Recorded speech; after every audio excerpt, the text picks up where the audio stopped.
Uh-huh. Uh-huh. Ooh. Uh-huh. Uh-huh. Ooh. Ooh. Uh-huh. Uh-huh.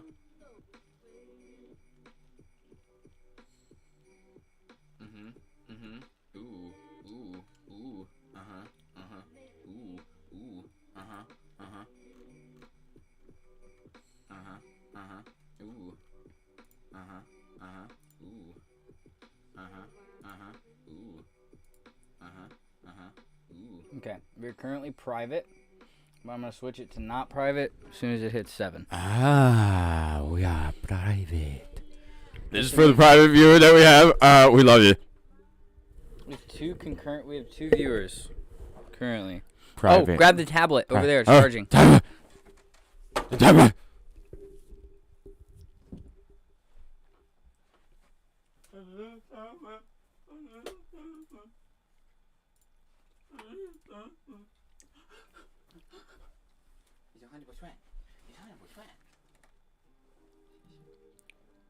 You gotta probably power it on. Just hold the button.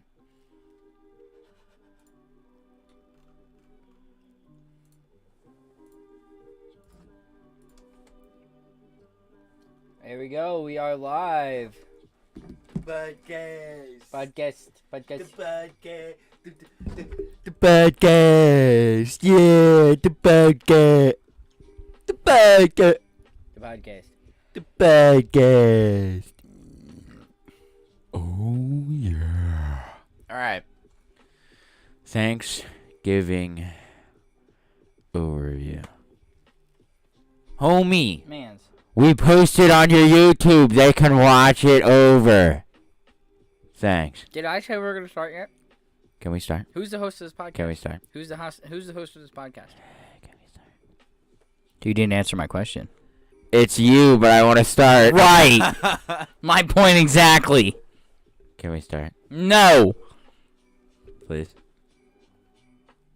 Hey everybody, how's everybody doing? Oh, man. Wow, we should start. What's up, Chris?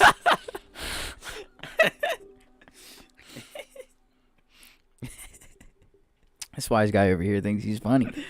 I think I'm pretty funny. We got a You new are just a hater. little bit of a new setup here. I got my big old desk. Big of the boys. Nick, did you see the vid that I sent you? The big of the boys, big of the boys. Oh, you mean the The TikTok. No.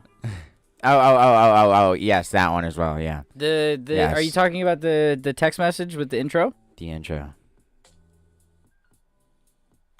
Hey, yeah, it's kind of nice vibe. It's really low. So my volume's low. I guess so. Is it just mine or is it both of ours? We sound low in the headphones to me. Really? I don't sound as ear rapey this time. I don't have my ASMR powers anymore. You don't have your Hashtag ASMR for Marcus. Hashtag free ASMR Marcus.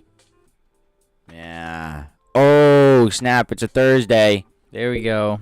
Yeah, what does Thursday mean, Marcus? Oh, snap. It's a Thursday. Yes, the intro. I did like the intro. Please. Another week. It was too late for me to respond. I was already passed out. I looked at it and watched it. It looks really good, Chris. Please send it to me. I looked it. I would definitely appreciate it. Chris, he looked it. We also got. Yeah, they can't see. Wait.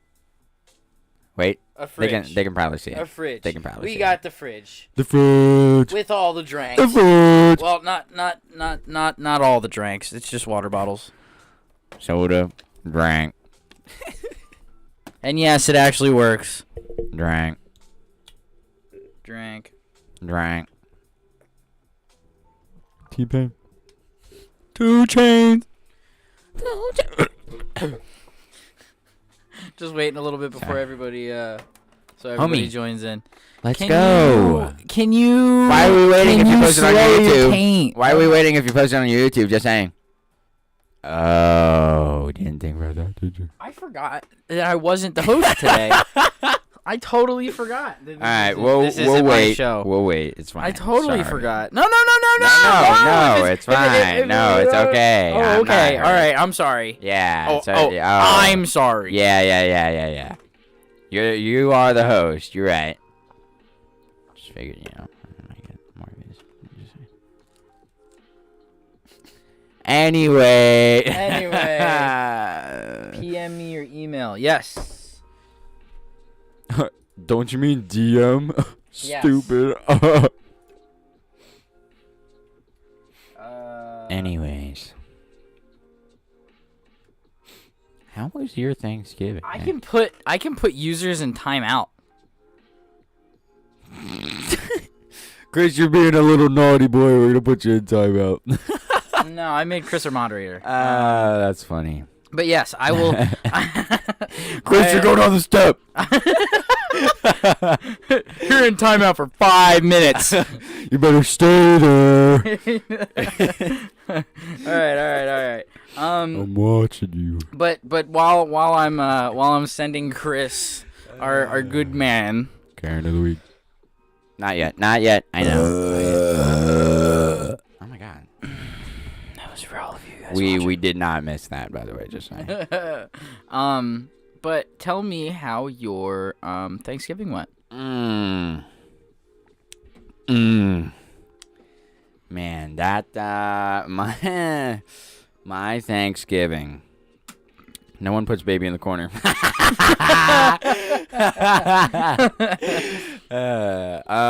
But no, my Thanksgiving, it was okay.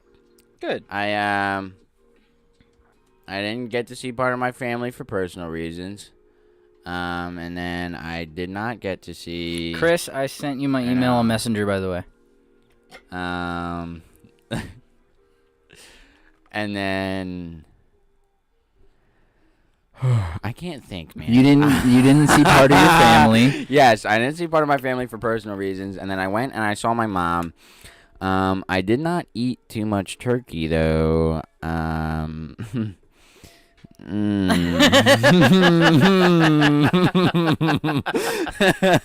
Well, I don't want to expose anybody. Look, I'm exposing. I'm fine. Okay, all right, go It's, ahead. you know- Expose. Who fucked up the turkey? So, right, I get there. Right. I'm gonna set this up. Okay, he's setting up the mood.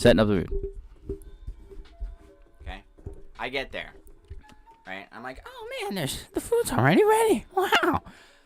So I'm like, all right, I'm making a plate, and my family's like, no, don't eat the turkey. I'm like, why? They're like,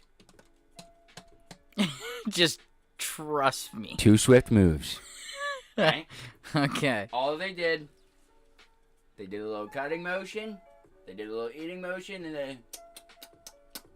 then went back to cutting. It was heard to be known that nobody ate turkey that night. Yeah. I was like, all right, I think I'll pass just a little bit on turkey tonight. Okay. Other than that, I did actually end up getting a turkey plate to eat. Yeah, my lovely host of the MoosePackPodcast brought me a plate. So, yes, sir. All right, moderator, let's get back on topic to the Hi Sam podcast. It was okay, a little rough because we were missing a family member. Game. Was all upset. Oh, I'm sorry. That's no bueno. Sorry, That's Chris. definitely no bueno. Sorry about that, man. Sorry, it's sad to hear. I mean, if it makes you feel any better, it was a little rough for me on Thanksgiving because Rough. I usually, well, not usually. It kind of stopped within the past couple years, but my grandfather is usually a big part of holidays, and he passed away this year, so that was a little rough on Thanksgiving. So Yeah. I see where you're coming from. I'm sorry to hear that though. But on a little bit of a lighter note, it was pretty decent Thanksgiving. We went to Eileen's parents' house, and they made a very lovely dinner. Lovely. They made it pretty nice. Yeah. We had there was, I forget what kind of potatoes, but it was like potatoes with sausage in it and some cheese on top. It was really, really good. Keep going. I'm vibing, okay? All right. Not trying to throw off your vibe. I'm vibing. Let me vibe. I'm vibing. But yeah, Eileen's mom is a very good cook, and she's my good gosh. God. She's an amazing cook. My grandmother, I call her Nana Jean. Nana Jean, you're very she's got cook. Some jeans on. She doesn't wear jeans very often. Oh, why is she called Nana Jean? Because her name is Jean. Nope, you didn't have to answer that one. You should have just left it that she didn't wear jeans, and that's why she was called Nana Jean. I just threw up. We didn't want to know. Anyway. No, that wasn't... Okay. Sam says hit. Hit! Miss! Bud, did you see the new type of Karen I sent you? Yes, actually. They're no longer Karens. They're the big MK. Mask. Hold on. We can't spoil it. Oh, not MK. Bonus Karen. Oh, MR. MR. Yeah, MR. It's a biggity boy MR. Biggity boy. Yeah, that was a biggity boy. All right. Well, if that was your Thanksgiving, how was your Black Friday? Oh, that was still kind of bad too. I worked. What did I work? 6:45 in the morning, right? 6:45 a.m. to 6 p.m. I wanted to not be there. I forget what I worked on. I did 12-hour shift. I want to say 6 to 10. It might have been 4 to 11. I don't remember what you did. All I know. What was the date for Hoojmagong Black Friday? Oh, there it is. Hello, mother. Just the R, really. Yeah. I worked 10 to 6:30. Ooh. That's pretty saucy. Sauce. All right. Okay. All right. Anyways.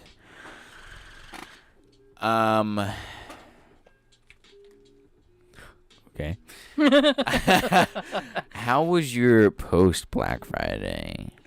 Cyber Monday. How was Cyber Monday? I didn't even talk about my Black Friday. You didn't even talk about your Black Friday. Okay, Black Friday. Fine. I got excited to talk about Cyber Monday. It's all right. It's not that big of a deal. I'm just bringing you back. It's all. All right. And brought back.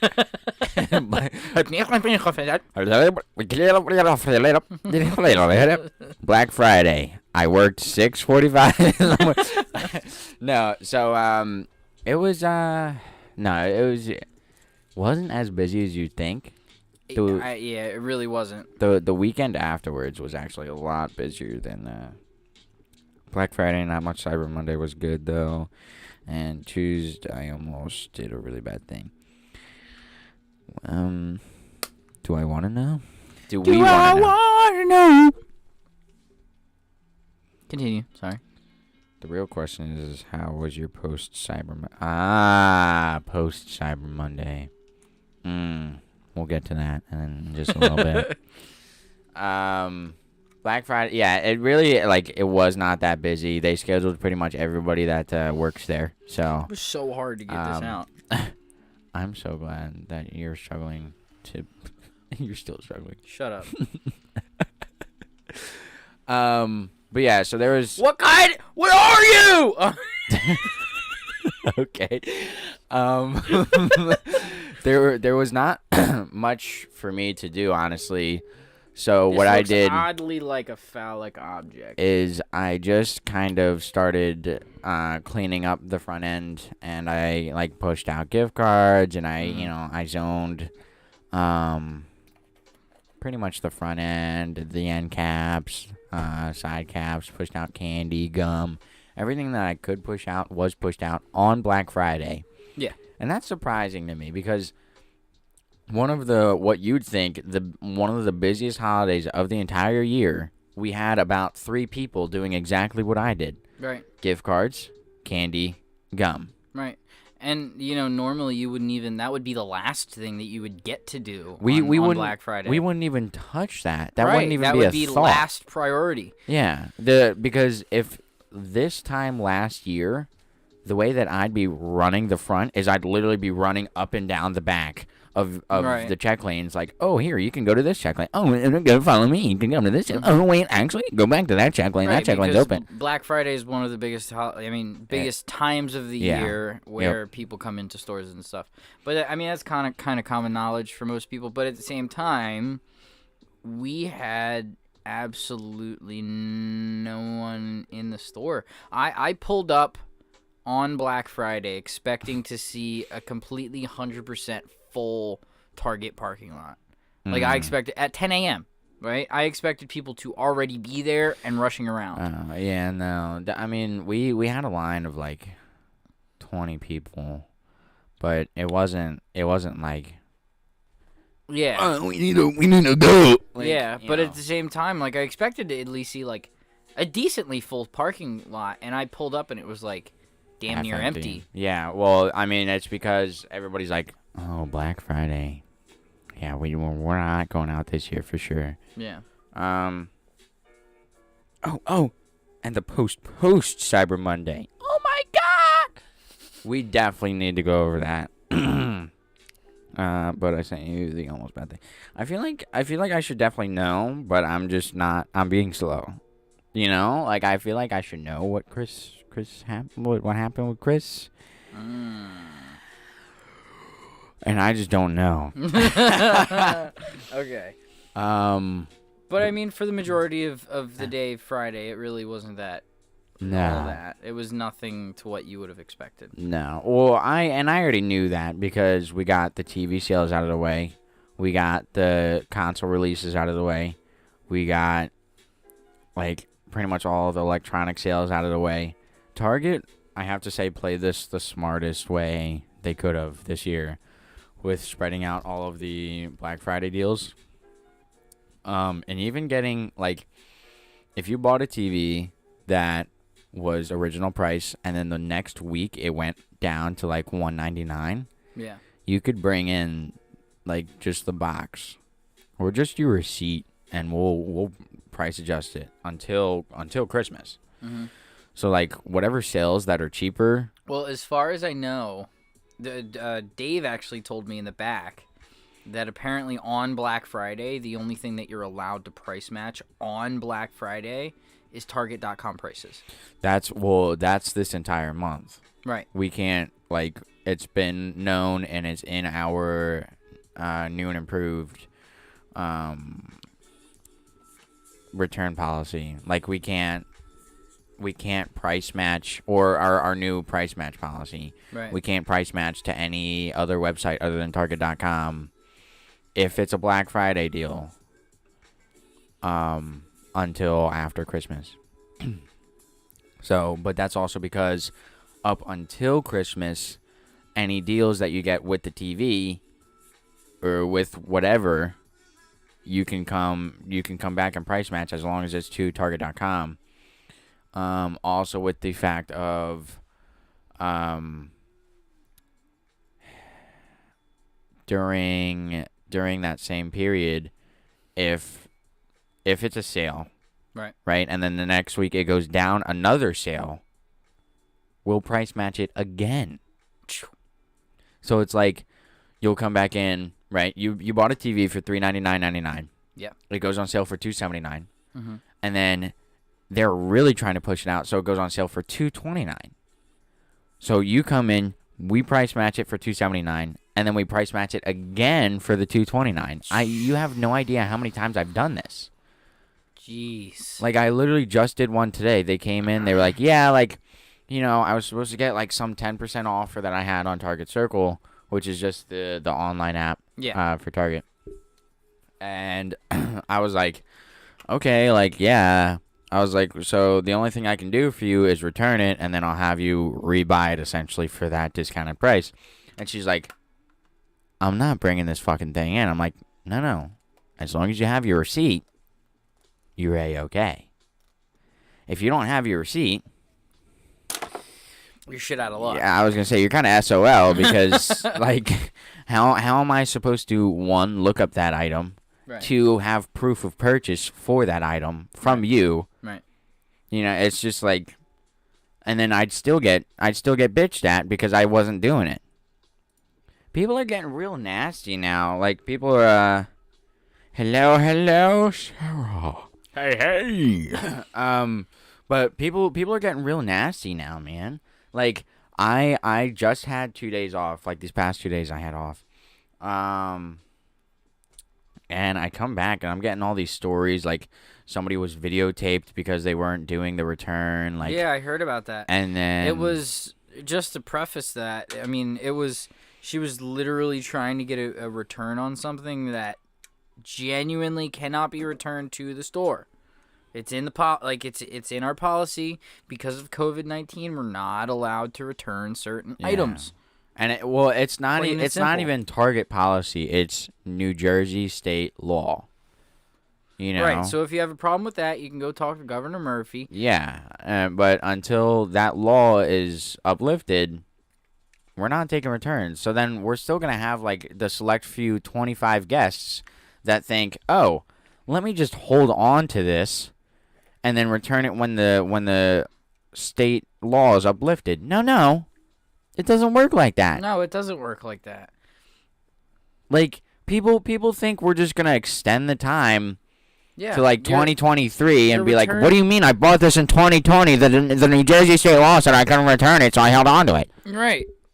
You held on to it for 3 years. Right. To get $10. And apparently this lady that tried to return this item, her receipt was expired by 3 months. Yeah, we have people do that a lot. They actually they try and come in with a receipt from 2019 January like 12th, and I'm like, I'm sorry, this receipt is well overdue. Right, well over its expiration date. Even if they would have came January this year, that's still a whole year after that. Like, hello, Sammy. Hey, Sister Sam. But yeah, like, why? Like, what makes you think that even after you ask, hey, how long do I have? 90 days on the receipt. Oh, okay. Comes back 10, like 100 days later. What do you mean I can't return? We told you 90 days. 90 days. We told you. Like, that's how Is it that hard? I didn't think so, but apparently it is. I guess so. Hey, man. I guess so. Hey, man. It's all right. As long as you're not employed at Target, you can get whatever you want. Yeah, pretty much, honestly. Because the guest is always right. No. No. That saying is nothing but the truth. Unfortunately. What revelation is coming through? No, Chris. Why does this look like so much like Luke? Chris, this dog that you sent me looks a lot like Luke. I'm just saying. Yes, it's very hard. Customers can't read. Thank you. Like, they can have the absolute, like, badonkadonks of fucking glasses. Their pupils are, like, even wider than the glasses, and they're still like... What does it say? I didn't see the sign. I didn't see the sign. Like, yeah, you didn't see. No, you read the sign. You read it. You read it. You read it. You read it. You read the sign. You're just being a bitch. You read the sign. You read the sign. Mm-hmm. I know you read the sign. 100%. I know you read the sign. Like, yeah, that's what I come in like with the customers a lot of, and sometimes I have customers that come to me and have a question like they genuinely don't understand. That's fine. I get it. Yeah. Especially when people go onto Target.com and it says that there's an item in stock when it's not actually in stock. See, I don't have that problem. I have the problem of, this says it's out of stock. Can you check in store? First of all, it says it says in the message when you call that we can't check inventory. It says in the message when you call. Listen closely, podcast. It says in the message on Target.com when you call that Target cannot check inventory for you. Cannot. Not cannot not. It cannot. We cannot. But what do we do anyway? Can you check and see if we're having a Yeah, of course. Let me run to the back right quick for you. Yeah, let me transfer you to somebody in that department. No idea how many times I've had to run to the back for grocery items. Well, it's not even in store. It's just the fact of when you call, you aren't supposed to ask for inventory of items. Right. How? Do you have any of these in stock? Do you have these in stock? Hey, can you guys tell me if you have? Sure. Let me hand you over to the toy department because I'm just guest service. Sammy said, "Hey bud, go look in the back for me." Go to the who? Sammy said, "Hey bud, go look in the back for me." There's a flower over there, and a cat with a fish in his belly, and a dude breakdancing. But he's definitely breakdancing. 100%. I feel like every time I look at that, it's a little bit different. different. I feel so dumb. What? Why? Why do you feel dumb? That was my mom. Hey, bud, can you see if we have this in stock? Thanks. Oh. Yeah. I'm like, look in the back. So I'm like, I'm looking around. I'm like, what the fuck is she talking about? But we're talking about literally somebody coming up and asking us to check. You didn't realize that? Dude, I was like, okay, I guess this is a little skit. I felt so dumb. I'm like, oh my God. Dude, it's not my day today, man. It's not. I'm thinking about, because I'm thinking about Karen stories we can tell. Oh my God. It's not Karen's section yet. I know, but I gotta get prepared. No. We have a whole, hour left before that happens. Yes, I'm so excited. You guys need to stick around. Yeah. I sent the video. See if you can open it. To who? Oh. He sent the video. Oh. Chris. I almost said a name that he does not like and would have left the podcast for. Yeah, don't do that. Don't do that. Oh.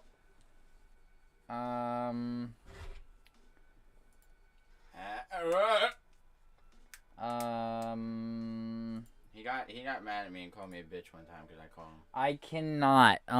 If you can, Chris, if you, I saw that you were using. If you can export it as a,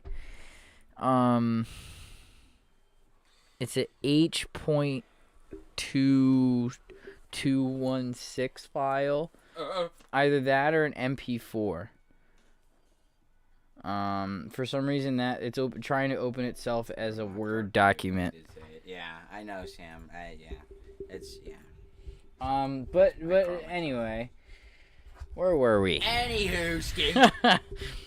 Am I tightening? But yeah, I've had to go to people. Like I am in a different department from Marcus. Oh. My department Oh. runs around with a cart and picks off items from the shelves. Yeah. Puts them Cardboard.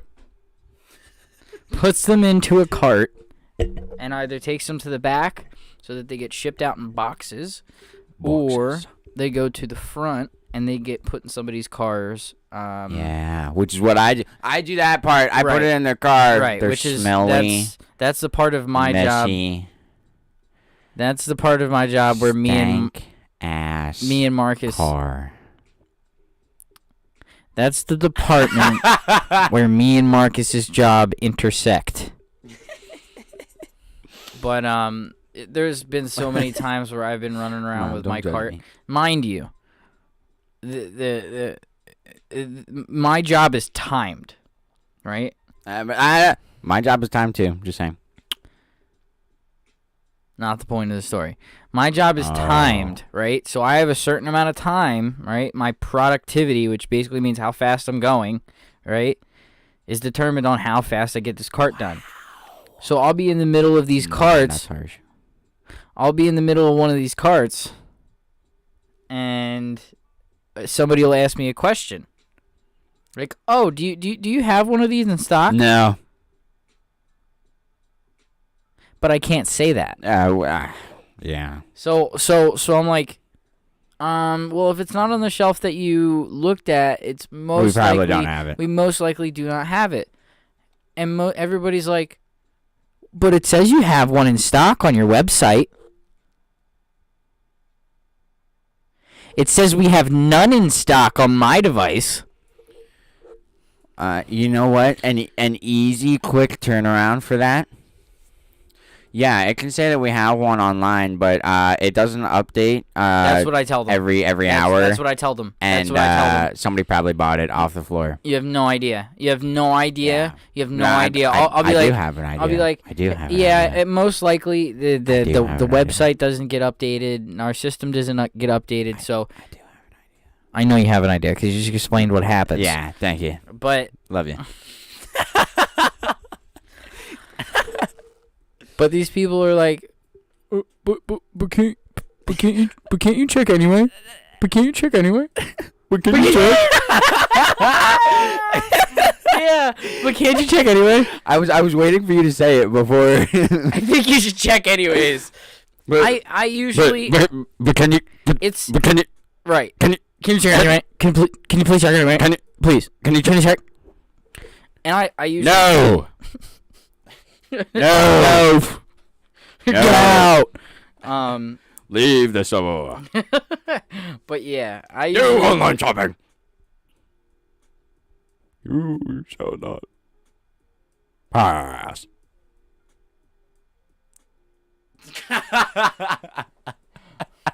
But normally I check for them in the back, and most of the time it's not there. Most of the time, it's not there. Sometimes I help some people out. It's there. Sometimes he helps some people out, but most of the time, it's not there. Exactly. Because most of the time, it's not there. What's my name? Marcus. What's my name? Marcus. What's my name? Marcus. I'm gonna fucking spell it out for you. I think you should check anyways. Yeah. Thank you. Thank you. So, I'll get right on that for you. Thanks. So, what's my name? What do you think the worst thing about Black Friday normally? Because I have not been working at Target for a very long time. You have, on the other hand. It's coming on, what, 3 years now? No, I just surpassed 2 years. Okay, so little over 2 years. Yes. How was this Black Friday in comparison to last Black Friday? I know you already went over it, but in detail, in terms of like the craziness that you saw last Black Friday, how like what was the difference? It was nothing. This Black Friday compared to the other last 2 Black Fridays I worked was nothing. I would have never seen anything other than check lanes and people with like giant ass carts for my entire shift. This time I didn't even see a single register. Right. Like I didn't have to go on register. I didn't have to direct anybody to register. Like there was enough people. I didn't have to be on self-checkout. I didn't have to be at drive-up. I didn't have to be at guest services. Essentially, in a way, I didn't really have to be there. Right. But I was. I don't think I had to be there either, honestly. Yeah. I shouldn't have been there. I was.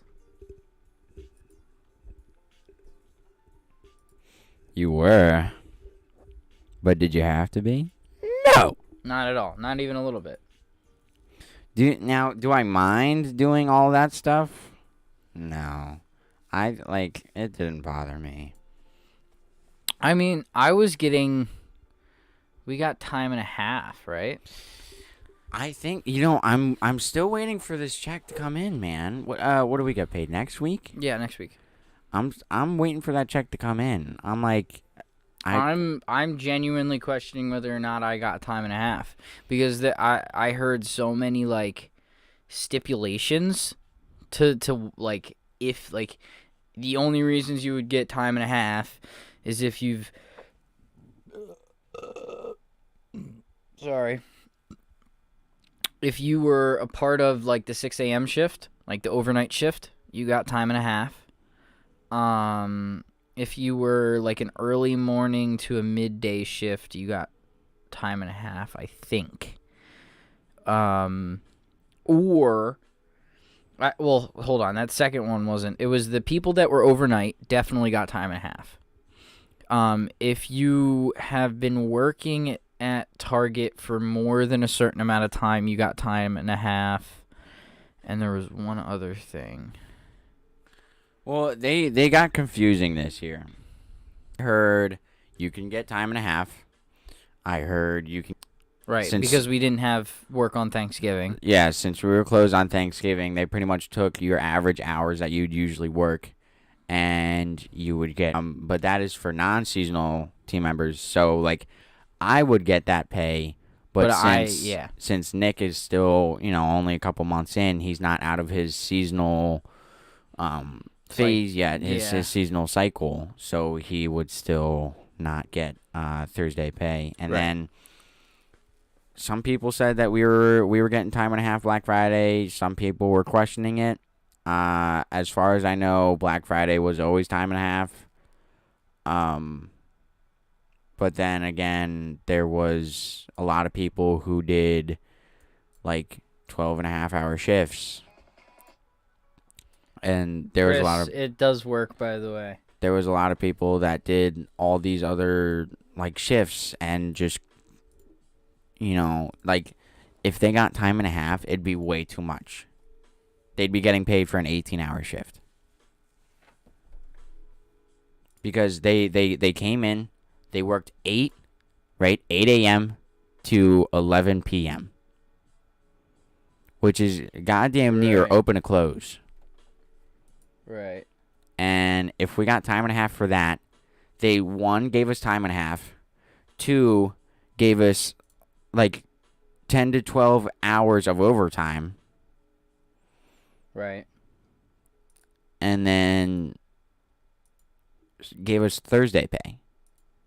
Right? The Black Friday week, I got 50 hours. Right. They don't want you, if you're not full-time... And I don't know if they have me full-time or not, because I have open availability. Right. I get pretty much 40 hours a week anyways. Yeah. But I got 50 hours that week.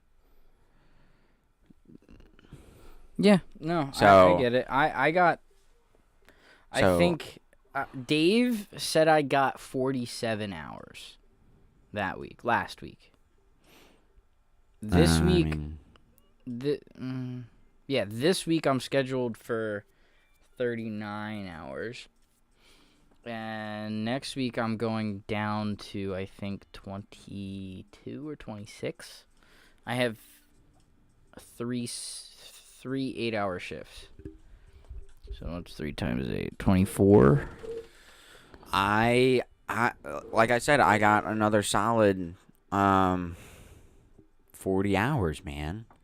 Like, Yeah. usually they'll regularly schedule me like 38, 38 and a half, 39, 39 and a half. Yeah. And they'll like really push me to 40. Right. Granted, that's every week. So if that Thursday pay is true, I'm going to get a solid 8-hour shift for Thursday. Yeah. But I got 40 hours. They got me 2 days in a row working from 4 p.m. to 12 a.m. Right. 12:30 actually. And as far as I know, as of right now, the store closes at 11. Okay. Right? To the public, it closes at 11, and then to everybody else, it closes at midnight. Right? Because usually we take an hour to kind of clean up the store, get all the reshop. We're trying to clean up all the end caps and stuff. Have that extra hour to do all that, and then everybody will walk out together. What in the fuck am I there for another extra half an hour? I'm almost there till 1 in the morning. Dude, I was there until 12. I was there until 12 doing absolutely nothing from 4 o'clock in the afternoon until 12 at night doing absolutely nothing. You know why? Because there were way too many people scheduled in my department. That's my shift for next Friday and Saturday. Not like tomorrow, but next Friday and Saturday. 4 to 12? I do 4 to 12:30. What's the point? Are we gonna close at midnight? Well, yeah. What's the point of keeping you until 12:30? The only thing that would make sense, right, is usually we'd be scheduled until like 11:30, Right. and that's because the store would close at 11, and we'd have to finish closing registers at 11, and sometimes it could take till 11:30. Right. So, we'd start closing registers around like 10. We'd close self-checkout, so that way it'd only be registers. We'd put the self-checkout person on the register. Right. And then after the store closed, it'd only take us till like maybe 11:15 to get everybody out of the store and for me to finish closing up registers and put that stuff away. Right. So, unless the hours are changing next week again to midnight, I don't know what I have to be there another hour and a half after. It beats me, dude. Like, I'm supposed to be packing and stuff in the back and stuff. I get that if you were keeping me until then, right? well, I mean, that makes sense, but at there's the same overnighters. Exactly. There's overnighters to do the exact same thing that they're keeping me for. I should leave at 10. I should leave at 11 when the store closes. Because after the store closes, overnighters take over like that. Like there's basically no transition. Everybody leaves and the overnighters come in. There's only maybe 1 or 2 people. I was the only employee working until 12. Everyone else got out at 11. Nobody else. I think maybe Rob, another one of my coworkers that works in the back, he may have been scheduled until 12, or maybe one other employee was scheduled until 12, but there was no reason for it. No reason at all, because even during the day there was nothing to do.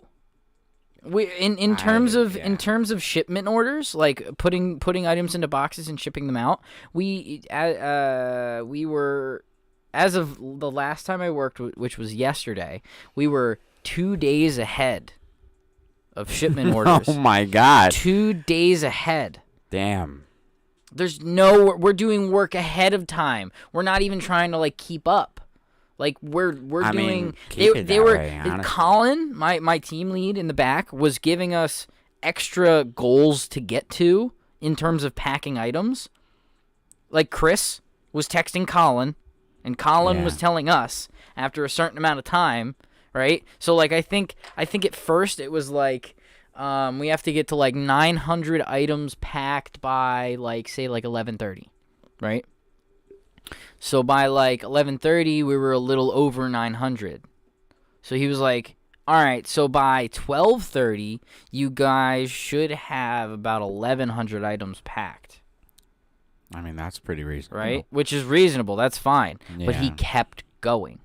He was like, all right, so now you guys have to pack 1,300 units. And then it was 1,500 units.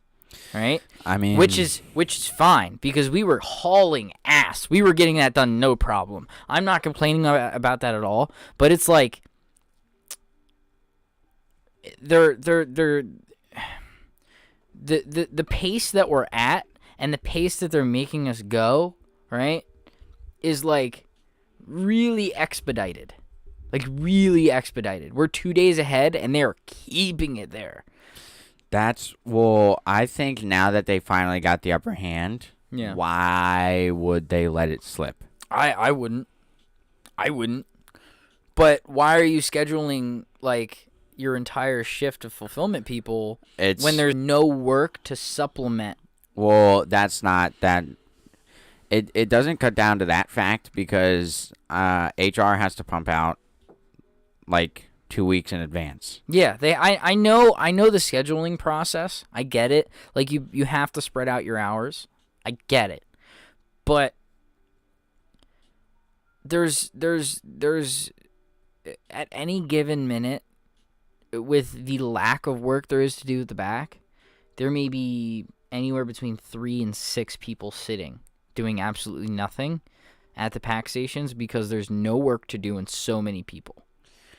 At that moment, what they need to do is just go to the team lead and be like, "Hey, I got nothing to do. Like, do you want to either send me home early or what else can I do?" Right, and that's what the people that want to work and make money do. The other people just sit there, and they did send people home on certain days, but like. It's those same people that are like, why are my hours being cut? Why were you just sitting on your ass for 2 hours? It's not like there's no cameras. Mm-hmm. It's not like, security doesn't talk to every other team lead. Right. They have a meeting at least once a week. Right. The ETLs, which are like the executives in our stores, have meetings at least once a week. Mm-hmm. I don't think people understand that or really care enough to like check. They just kind of like shrug it off and they're like, oh well, this is a free like 15 hour making, so I'll just stand here and do. No, there's stuff to do. The store isn't perfect, where you guys may be over-houred. I'm not saying it's you, but no, I know, whomever. Where you guys may be over-houred, those hours were taken from a different department and cut. Yeah. So now that department is under-houred. Mm-hmm. So now that you guys have nothing and you're clearly above and beyond where you should be, keep those essential people there and then take them and put them in toys, put them in seasonal, have them just zone. That's what they do. That's what they've been doing. They've had people like me personally. I've had to push seasonal. Which is uploaded to YouTube. Nice. I've pushed seasonal, which is like our Christmas items right now. That's part of seasonal. I push items out from like the back from the boxes and take them out of the boxes, put them on the shelves. That's pushing. I've done 1-for-1s, which was everybody's like, oh my god, it's so much. Look at you doing 1-for-1. It's not that bad. It's really not. 1-for-1s are not that bad. Zoning, which is just making everything on the shelves look pretty. Not that hard. Refresh me on 1-for-1. I was taught it so many different times, but I keep forgetting what it is. So 1-for-1s is you have to go to like certain aisles, and you. Oh no! Sorry. So you start off in the back, right? And you get like a section. So you get like. So you get like a few aisles of A, right? So say like, I'll get like A56 to like A48, and that's Right. all like the cleaning supplies. Right. So I'll start off in the back, and I'll take like anything that entails those few aisles. So like dishwasher detergent, dish soap, cleaning supplies of any kind, whatever's in that section of aisles, Right. I'll take out of the back and restock it on the shelves. That's it. That's it. For whatever reason, I thought it was taking an end cap, right? Right. Setting it, putting out the stuff, and then taking whatever was tied or set to that end cap and putting it in backstock. That's something different. There is a thing to do that. I was gonna say I know that's a thing because I've done that. I've done that before, but I just didn't remember what it was called when you literally just had to. Yeah. But it seems pretty easy. 1-for-1s is really easy, and people complain like these simple tasks like zoning. When I say you go into an aisle and you make everything look pretty, that's literally what you do. You literally rearrange the items and make them look nice on the shelves. That's it. You push them to the front, or you like rear, whatever. I love it because somebody who used to work in the toy department left for a while, right, and then came back and is now being trained up front with me because I'm one of the trainers for the front end.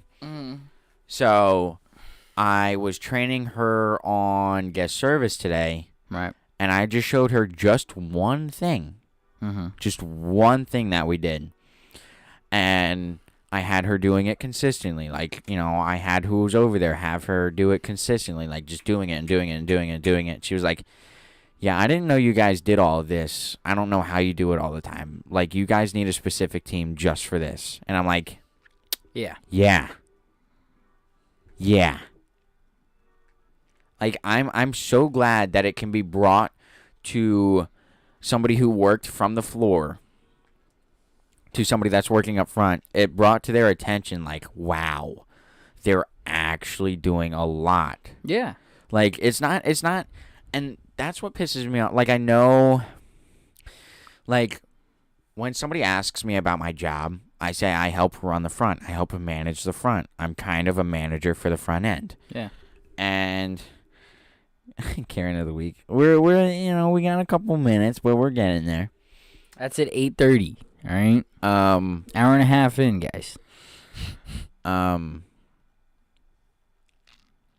But your department has a lot of things to do and is, I don't want to say shit on for it, but underappreciated. no, we're definitely shit on for it. But I remember what I was talking about.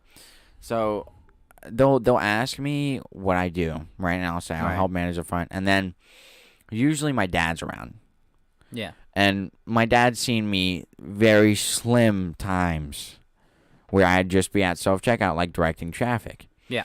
So obviously he's joking, and he's like, oh, he just stands at self-checkout and points.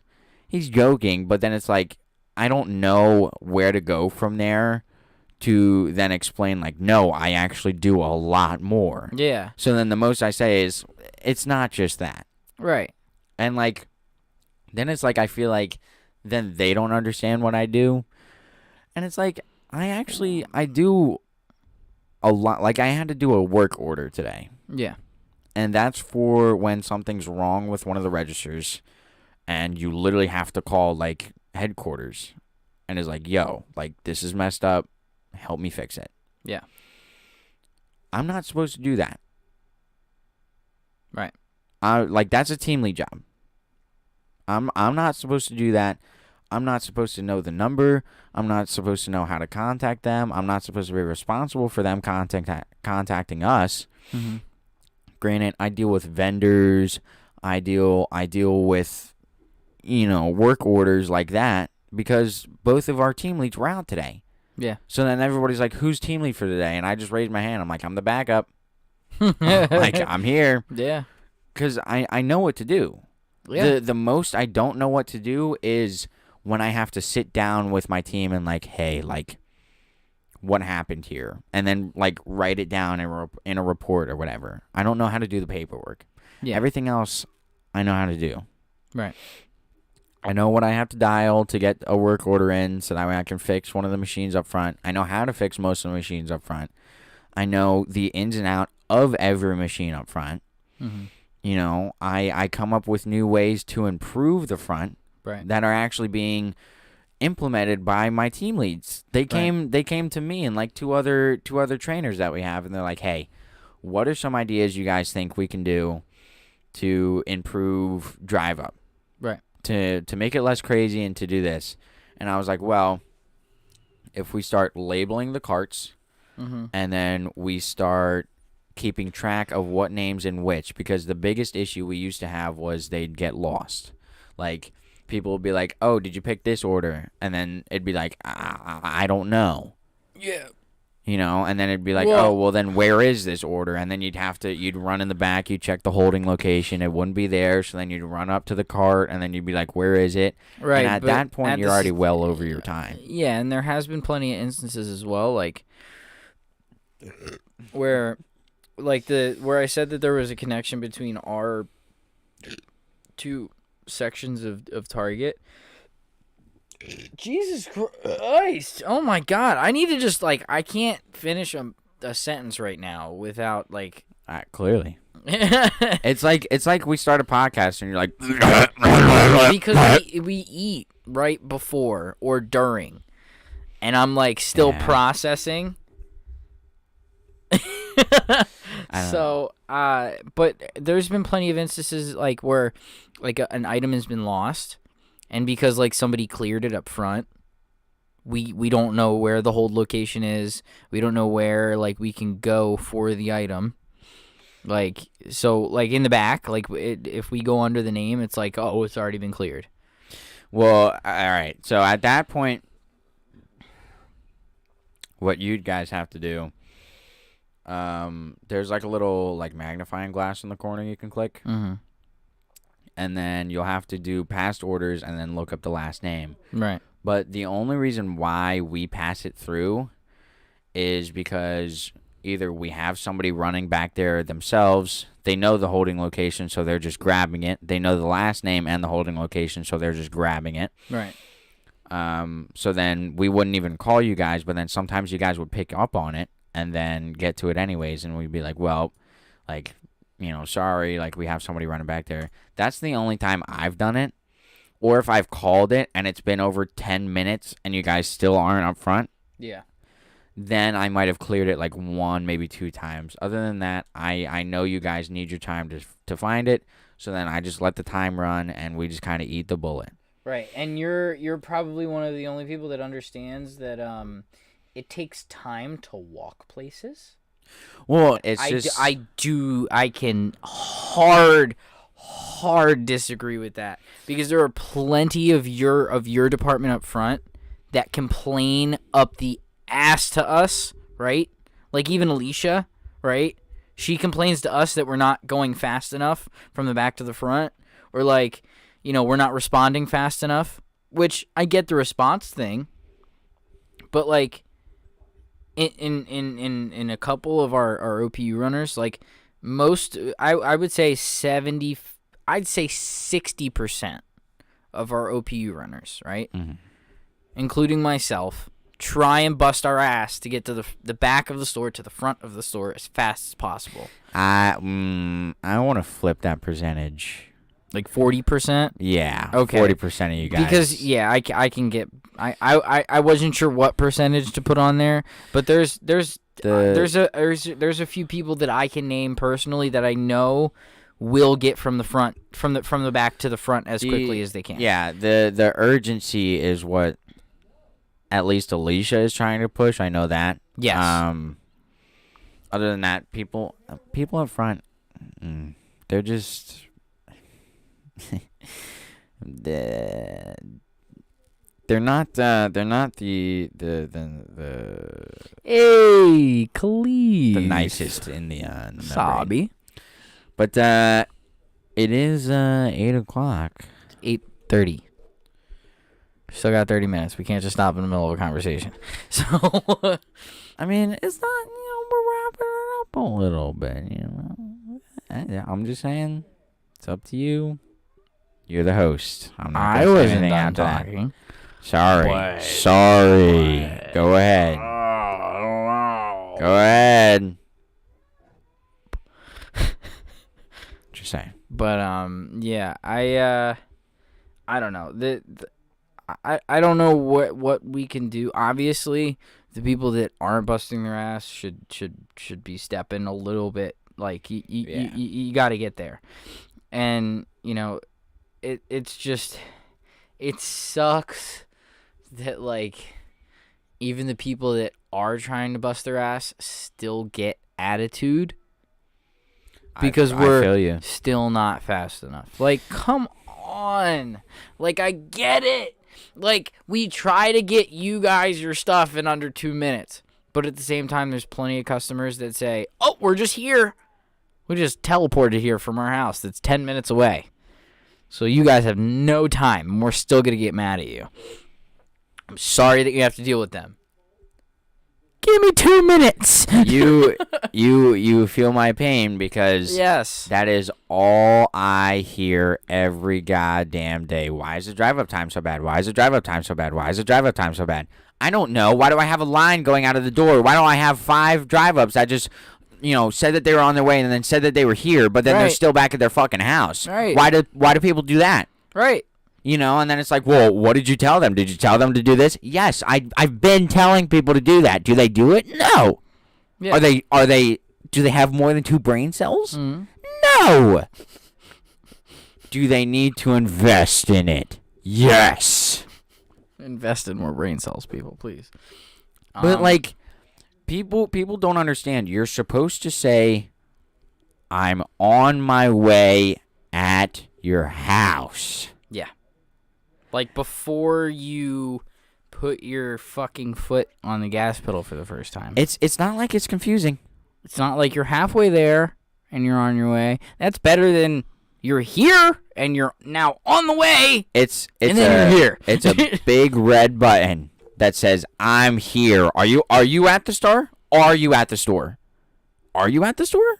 Oh, you're still in your car Oh, you're still in your car driving. Oh. Don't say that you're here.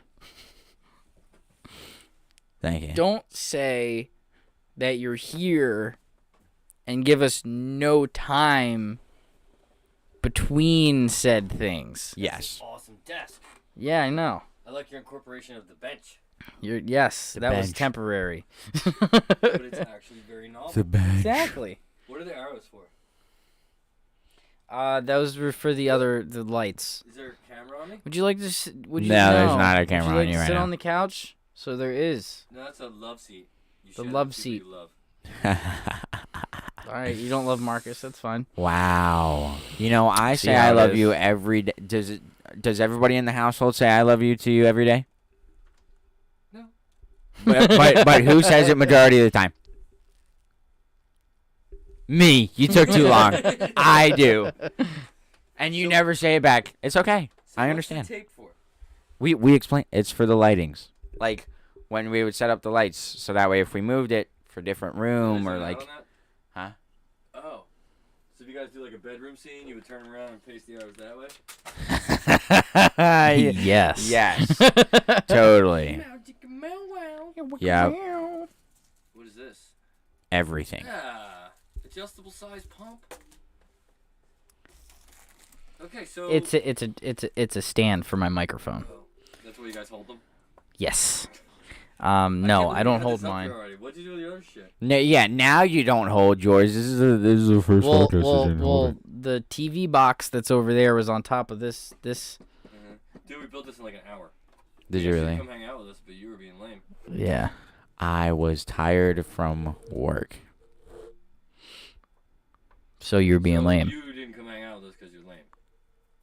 You're here, folks. Okay. You're being Anyways, Karen of the week. Wow, that topic's looking really we great. still have 27 Yeah. minutes. To talk about what? We should talk about IPA. Get out of the front of the. No, we can't. We're not sponsored by Double Nickel. Please. I don't want to get sued. I just said IPA. I didn't show. You just showed. Not a Inner sponsor. Potential Can. Associates. Not a sponsor. Inner Potential Associates. IPA. Just for the people who don't know who this disembodied voice is, it's my father, Lord Farquaad. Lord Hairless Farquaad. Lord This is Lord Farquaad after he got flamethrowed by the dragon, so all the hair is gone. Huh? Flamethrowed. Flame Flame through. I would have been flame thrown. the road. Throne. Flame thrown. No, it's definitely through. Flame through. After you got flame through. So I'm glad you're happy with your table and your little internet stuff. Yeah. Internet stuff. I love Hi. you, Marcus. Ah, I love you too. Yeah. Yeah. Love you, boy. Love you too. Yeah. Only because I forced you to say it. Yeah. Ah. It's genuine. It's genuine. Yes, I knew it.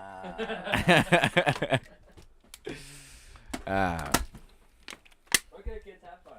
Okay. We got Dad cameo of the night. But yeah, man. Target, yeah. Honestly, I'm not gonna lie. I'm kind of banking off of the hashtag this time because I don't have two great Karen stories built up. Really? Yeah, man. I don't. Off the top of my head, I don't think I have The a Karen story? solid Karen story. Hold on. No, because I know that's wrong. Hold on. I know that's wrong. I know that's wrong. All right. Oh, I do have a Karen story, but it's not from this week. That's fine. I think Karen Yes, stories in general Karen are stories fine. in general. Oh, then I have a lot. Yeah. Yeah. They're not as juicy as the first week, but It's okay. I'm definitely ready to. That's what our viewer participation's for. Yes, and then we still have to pick one of the stories from the hashtag and pull that up. But we can do that to when we get onto the topic, which is at 8:30. We're gonna do Karen of the week now. Yeah. Karen of the week. Karen of the week. Karen of the week. Karen of the week. Karen of the week. Karen of the week. Karen of the week. Karen of the week. Karen. Karen of the week. Karen of the week. I thought you were gonna say Karen. Anywho, ski. It's everybody's favorite time of the week. Everybody's favorite time of the month. You're an Among Us character. Yeah. It is time for Karen of the week. Karen of the week. All right. So since you started last week, not last week. Oh yeah. By the way, sorry everybody for not doing the Thanksgiving. Who tried to call me? Don't try to call me. Gosh. Okay. No, but I'm gonna start this week. Yes. All right? Please. All I've been right. waiting. Okay. I love this topic. All right. Love it. So It's great. Karen, letter A. Nah, we gotta have official names. All right. Karen Exhibit A, otherwise known as Exhibit A. um.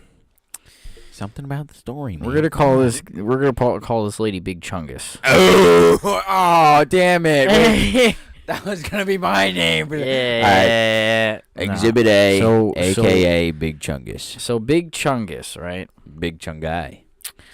Actually, this is a male Karen.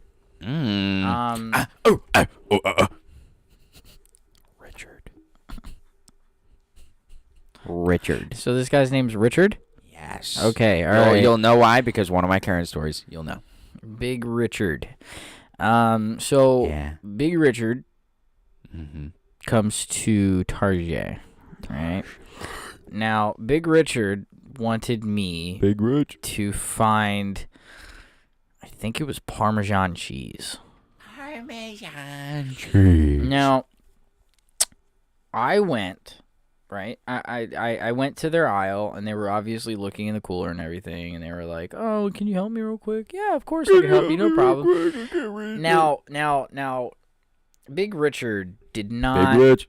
have the most amazing musk around him. It kind of smelled like 3-week-old Elio pizza stuffed between a pair of sweaty butt cheeks. Sweaty. Specifically sweaty butt cheeks. So Elio's Pizza. Man's was like, "Hi." Right? Hi. Can you I need the Parmesan cheese. Right? I was like, "Yeah, no problem. Is there any kind No problem. Big Is there any specific brand of Parmesan cheese you were looking for in general?" Right? Because we have a couple different brands, right? I didn't know if he was trying to get something specific or whatever. I asked anyway. He was like, "I just want some fucking cheese." And I was like, "All right. I'll go get you some cheese. Be right back." I think I know who you're talking about. Maybe. But I went to the back, Okay. got man some cheese. Whoa, some spicy I got him 2 things of cheese, right? Now, came back. Man's was in a different aisle. Needed. Sarah put the fucking. How do you know what that smells like? Because I know what. He sat on his Elios one time. It's a tragic story. The Elios was still frozen. Oh my god. Oh my god. I sat on it long ways. So teen spirit. Mans was in a different aisle. Got him his cheese. He needed another item. I need another item. I think this Give me another item. it was some kind of like condiment. Relish. More like a spice. Let's say spice. Cinnamon. Well, yeah, we'll say cinnamon, right? So man sends me back for cinnamon. Couldn't find the cinnamon. He's in another aisle. We're out of mini Reese's cups. He sat and rotated. He wanted to go through the rest of the store to find these mini Reese's cups. Meanwhile, I'm still in a shop. I am in that timed cart that I mentioned earlier. Kinky. I need another item. I need another item. But Mans keeps asking me for different things. I need a different item. And I come back, I think maybe 2 more times to help him out. And I'm about to tell him I need to leave, right? I need a different item. He hands me back the Parmesan cheese. I don't need the Parmesan cheese anymore. And hands me back another item from a completely different section. I don't want this in. And then leaves. I'm gonna leave. Doesn't say thank you. Fuck you. Nothing. And walks away, still smelling like that Elio's butt cheese sweatiness. I didn't think it was gonna change. What did you think he was gonna smell like? Cheese and cinnamon? And looks at me like I didn't help him at all, and I called him a fat loser, which I was thinking. Did you just call me a fat loser? But I did not call him. I did not call him a fat loser. Who do you think you are? And he was very offended after the work that I did for him. I am very offended. Which made me extremely infuriating. Time of the day. Sarah. I can't, Marcus. Okay, but So that's. let's hear about your Let's hear about your scaring. Scary Karen. Oh yes. I cannot wait. All right. I have a couple different stories. I'm gonna call this guy. Don't pay. Okay. Okay. This is Karen Exhibit B, aka Don't Pay. So we got Big Chungus and Don't Pay. Now this one is don't pay because one of the cashiers was ringing up two fine gentlemen. Okay. One of them was a little bit on the bigger side. Nothing wrong with that. Nothing wrong with Nothing wrong that. with Did that. he smell like Dirty Elio's butt cheeks? He smelled like Dirty Elio's butt cheeks. And, you know, man, I think we're talking about the same guy. We might be able to. Because this guy had some tood. And it was rude, too. All right. But, no, so he's at the register. And I'm coming back from my meal. And all I hear is, like, yelling. Like, absolute screaming. And this guy's like, no, don't pay for my stuff. Don't pay for my stuff. No, this is my stuff. Don't pay for my stuff. And I'm like, whoa. So I'm just casually walking up. Granted, I hear this from pharmacy, right? So for people who don't understand, I don't even know how to. We don't really have to explain it, but the break room is a fair amount away from, like, the cash registers are by the entrance, and if you follow that same wall all the way across the store, that's where the break room. That's where the break room is. So you have to walk a hot minute to get to the back to the front of the store. And I am right outside of the break room. Right. So from all the way back there, I'm hearing this. I am stepping to the front end. Right. Like, I'm just, like, casually walking up. I finished texting somebody on my phone. I'm putting my phone in my pocket. I'm hearing this. I'm like, like, jogging to the front end. Trying to figure out what's going on. Yeah. And it's like, the cashier thought the guy was joking. Yeah. Right? Because this, like, somebody offers to pay for your stuff. And you're going to be like, no. Don't pay for my stuff. Like, seriously. Like, he was serious. I'm like, okay. So then, you know, I come up. I'm like, hey, what's going on? How can I help you? Like, what's the issue?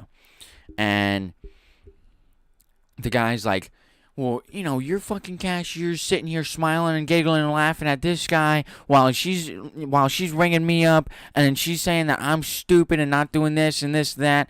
And I'm like, hold on, back up. What happened? And then she's like, she says something about the transaction, and it's like, yeah, like, I was just ringing him up, and there was something here, and, you know, I said I would check the price, and then the other gentleman said something that made her laugh, so she laughed, and then he thought it was offensive to her, and I'm like, sir, this is fine, and then he starts, like, pointing and waving his hand in the cashier's face, and he's like, you shouldn't work up here, like, you're stupid, you're retarded, you don't know what you're doing. Whoa. And I'm like, I instantly pull the cashier away. I'm like, I got this. I'm like, sir, I'm gonna need you to calm down. Like, I'll finish your transaction. And he's like, I just want to finish my fucking transaction. I want to get the fuck out of here, and I don't want to see any of you guys again. Whoa. And I'm like, okay, I'll finish your transaction. I'll fix your transaction. I'll fix the prices, whatever it is, and I'll just help you out the store. And he's like, and you need to talk to you. I'm like, sir, I'm going to need you to just cut it off there, right? I'm a different cashier. I'm just going to get this done for you, and we're going to get you on your way. And he's like, well, she looked at me, and she called me stupid, and she laughed right in my face. I'm like, sir, I'm going to need you to calm down. And he's like, well, you need to check. I'm like, sir, like, that's it. I'm like, did you find everything all right? He's like, I guess so.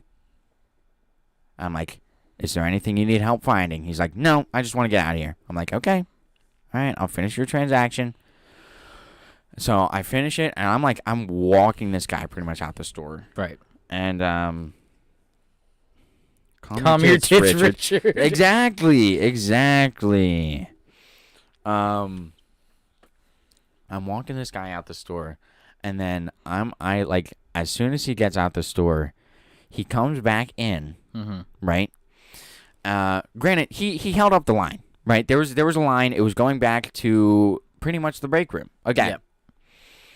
So there's people in the back of the line like, yo, dude, let's go. Like, come on. Like, the cashier's not doing anything. Like, come on. So then he turns and he's yelling at them right before, right as I'm cutting in. I'm like, sir, like, focus with me. Like, I'll get you up and out of here, and we'll get you going. And he's yelling with them. So then he goes out after I walk him out. I'm talking to the cashier like, yo, what the hell just happened? And they're like, the guy just said something nice. Like, he offered to pay for this, and then, he was being sarcastic with the guy. So then I giggled at that, and I'm like, okay, that's fine. That's not a problem. Yeah. This is when our old HR was still here. Right. So he goes out, comes up back into guest services, and is like, I need a manager. I need a manager. Of course. So then one of them called me, but then one of the other trainers was there, heard and saw everything, and they were like, no, don't call Marcus. And called the old HR. Her name was Kate. Yep. Called Kate up, and Kate's like, hey, wow, like, you seem really, like, heated up. What's going on? So he explains it, like, like we were all, like, making him look stupid and, just making fun of him and doing this and that. Granted, Kate didn't even talk to me because with the way that how he explained it, I handled it right. Yeah. So she pulled the cashier off to the side after he's, like, sitting up here complaining to Kate and having the woman that said something. So we had a Karen defending us on the Richard that was bashing us. So then the Karen then also sees him coming in talking to Kate, goes over to guest services, and is talking, like, screaming back at him, like, why did you yell at her like that? She didn't do anything wrong. You're just stuck up and you're being stupid. She's not stupid. She knew what she was doing. And this took a turn for the worst. So then Kate's like, ma'am, it's okay. Like, I'm going to talk to him, and then I can talk to you, and we'll see, we can figure out everything out. Yeah, we'll see. Yeah.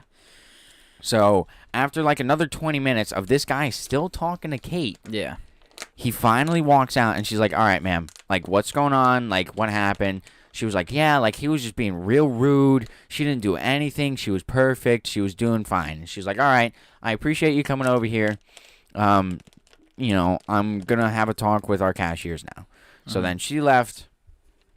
She talked with the cashiers, and she was just like, wow, like, that really went to the worst.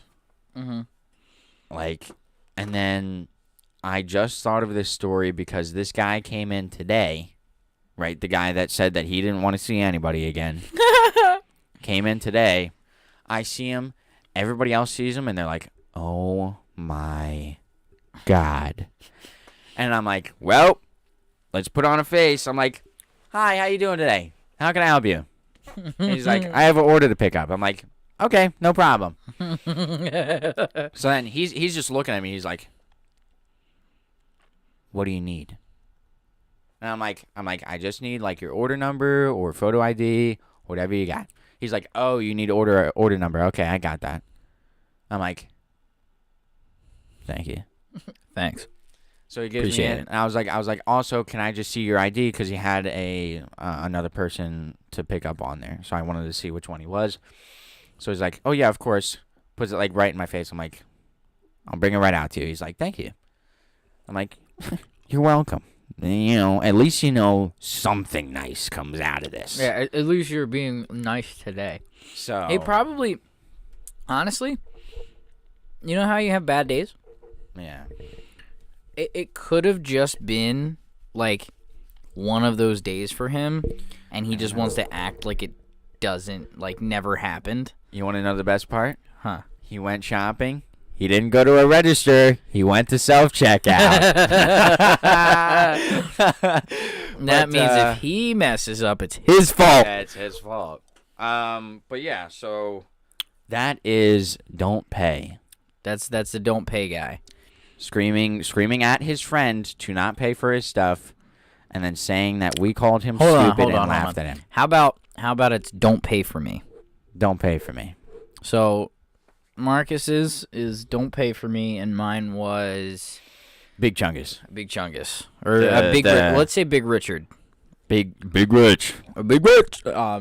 We actually work with a Richard. Or Rich. Is it Yes, Richard or I is it just think- Rich? I think it's Rich. I want to call him Richie sometimes. But I want to call him. I want to call him Dick so bad. Hey, Dick. Rich. Rich. No idea. Like, as soon as you meet a Richard, I want to call him Dick so bad. You just so have bad. an excuse to say Dick. Mm-hmm. I know.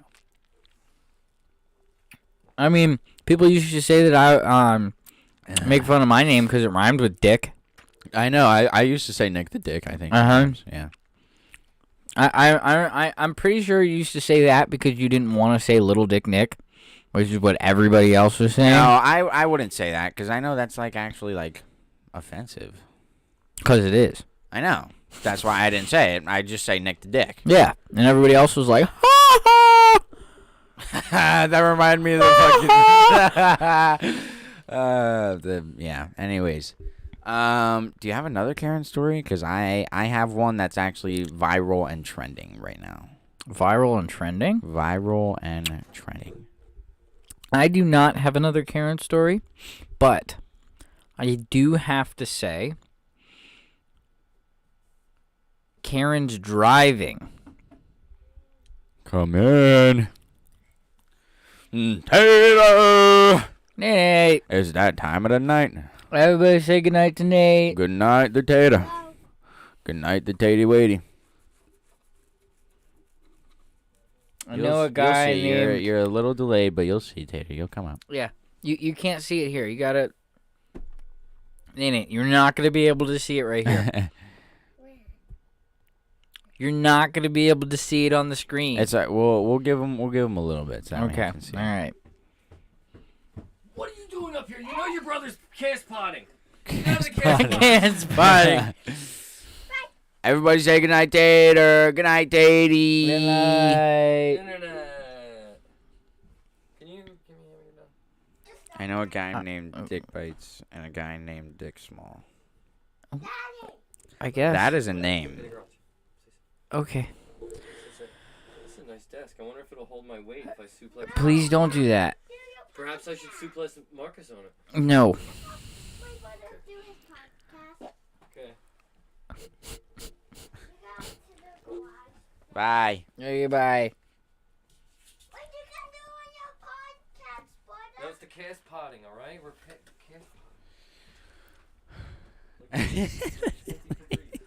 He is like right in the camera. Yeah, like right in. Yeah. It's all right. We're a little delayed. From, we're watching stream and it's a little delayed. It's a little delayed, but it's not a problem. I'm just trying to make sure everything looks good. Oh man, that's funny. But all right, so if you don't have another Karen story, then I will. Well, no. I had a thought. Oh, okay. Karen's driving. Ooh. Okay. Makes me very mad. Ooh, a homemade coffee milkshake. That sounds kind of good. Ooh. That does sound good. Damn. Wow. All right. Nice. All right, yeah. You just say your second Karen story. So the trending new Karen story. Karen, the male version Mask Richard. Ooh.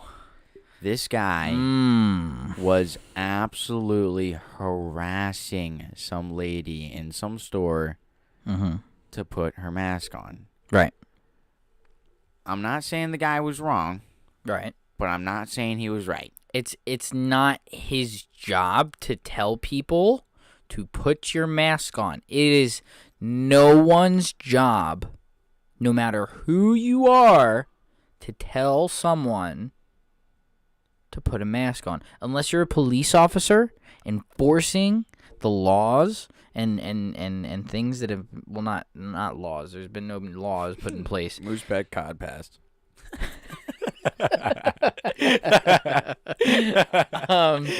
Unless you're a police officer, you shouldn't be telling people whether or not they should put their mask on.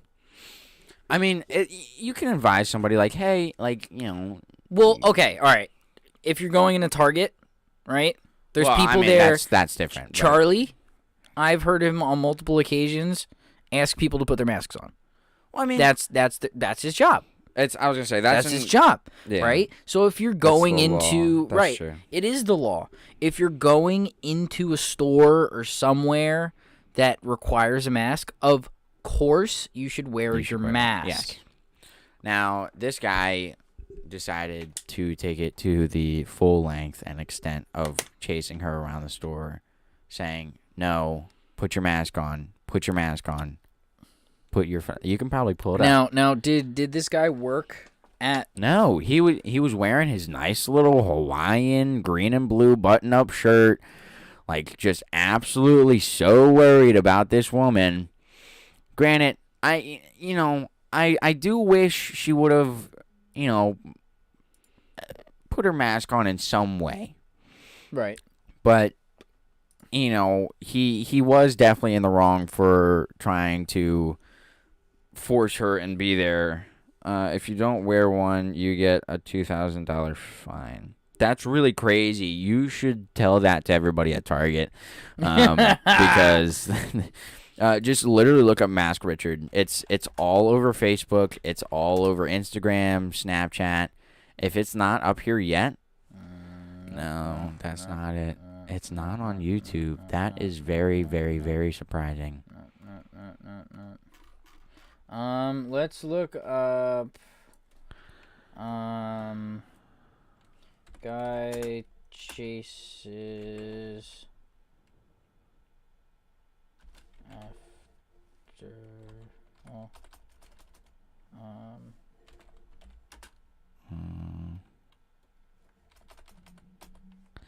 Guy chases girl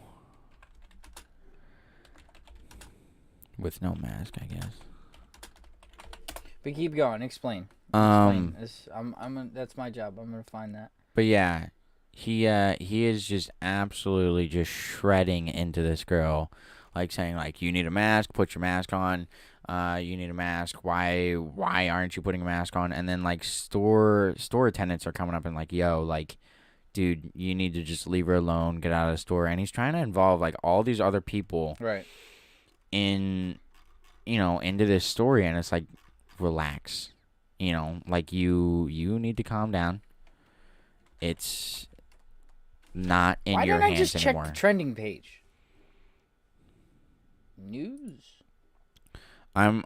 Somebody sent it to me on Facebook. I'm gonna try and Can you share it with me on Facebook? I'm gonna try, yeah. Yeah, share it with me on Facebook. I'm gonna try to log in on here. But yeah, the people with like the anti-maskers, they're crazy. But at the same time, the people that take these masks to like, and I don't want to say like a life or death like degree, because like to a degree it is. It is a life or death matter. But it should have said. But at the same time, like, you got plenty of people out there that, like... It's on yeah, Chris sent it to me. Just sent me the link on Messenger. Right now we're trying to pull up the video so that way you guys can see and check out the video. But yeah, so we do have 3 stories. I guess in the meantime, I can check, or we'll wait for the video, and then we can start looking at the hashtag. All right, so Exhibit A, Big Chungus. It's the Elio's butt cheek smelling guy that had Nick run around grabbing multiple different items, and then just gave them all back and said, you know what, I don't want them anymore, and then just left. Didn't thank him, didn't say anything. Right. And then we have Don't Pay For Me, the guy that said that we absolutely made fun of him. We absolutely made him feel disrespected. His friend tried to pay for him. He screamed at his friend not to, and then he screamed at the cashier. And he just made it all turn for the worst. And then... All right. We're pulling it up now. I am throwing up the video. This video now. It should be up shortly, so that way we can all watch. the new Mask Richard Unfold. All right. So, oh wow, this guy is literally following her through the store. Yeah, can you put the sound on there? No? I'm not going to. I don't want to get. You don't need to come near me. She has it on her damn hand. Get away from me. Wow. Walk away from me, sir. Please get away from me. It's just, yeah. So this guy's. What is he even? You don't care. Leave me alone. She Stay 6 feet away from me then. Get out of here. Why are his shorts so fucking small? That's the only look. thing I can focus on. How small and tight his shorts are for no good reason. Walk away from me right now, sir. You can keep it playing for a little bit. Yeah, Play it one more it's time. it's just like it's a shame to see that people will he's looking at other people like he's not crazy. It looks like they're at a Target, either a Target or like Walmart. not a Walmart. It kind of looks like Michael's. Did you put it up on? Oh snap! I didn't. Sorry, everybody. My bad. All right, play it one more time with the audio. Yeah, I'm gonna play it through. Sorry, that's my fault, guys. Whatever you voted for. Put your fucking mask on. I'm sorry. You can walk away from me right now, sir. Put your mask on. Get away Yeah. from Put me, it please. on. Does it bother anybody else that she doesn't have to wear a mask that we all do? Just go away. Stay 6 feet away from me then. No. Get away from me. No. Yeah, you Please get away from me right now. No. You don't need to come near me. She has it on her damn hand. Get away from me. Wow. Away from me, sir. Please get away Yeah, from me. it's yeah. It's a shame. Yeah, it is. It's a Look at real how shame. tight his shorts are. Why are his? Why? Did you just get off the golf course, He probably did. dude? Mans is like serious with those tight ass shorts. But yeah, it's a shame that he would It's do that. yeah, but I mean, like, If you don't want, yeah. to some extent, you know. Wow. I mean, I get it. I get it. You should wear a mask. Don't like. It shouldn't be like a threatening thing to tell people to put their mask on. It shouldn't be like such a it shouldn't feel like you got like the person that isn't wearing the mask and wherever you want them to wear, it shouldn't feel like they just spit in your face because they're not wearing their mask. That's true. Like I get it. Like I understand that we're all supposed to be safe right now. I, for one, and everybody in this house should be safe as safe as possible. But I don't think even because we have to be this safe, I don't think that anybody in the house would go out and genuinely that lady probably felt extremely uncomfortable. Oh, of course. Like, how would you feel if it seems like a 50 or 60-year-old man chased you around a Marshall's while you're trying to look for a new case of pencils because you don't have your fucking mask on? Are you kidding me? First of all, mind your own business.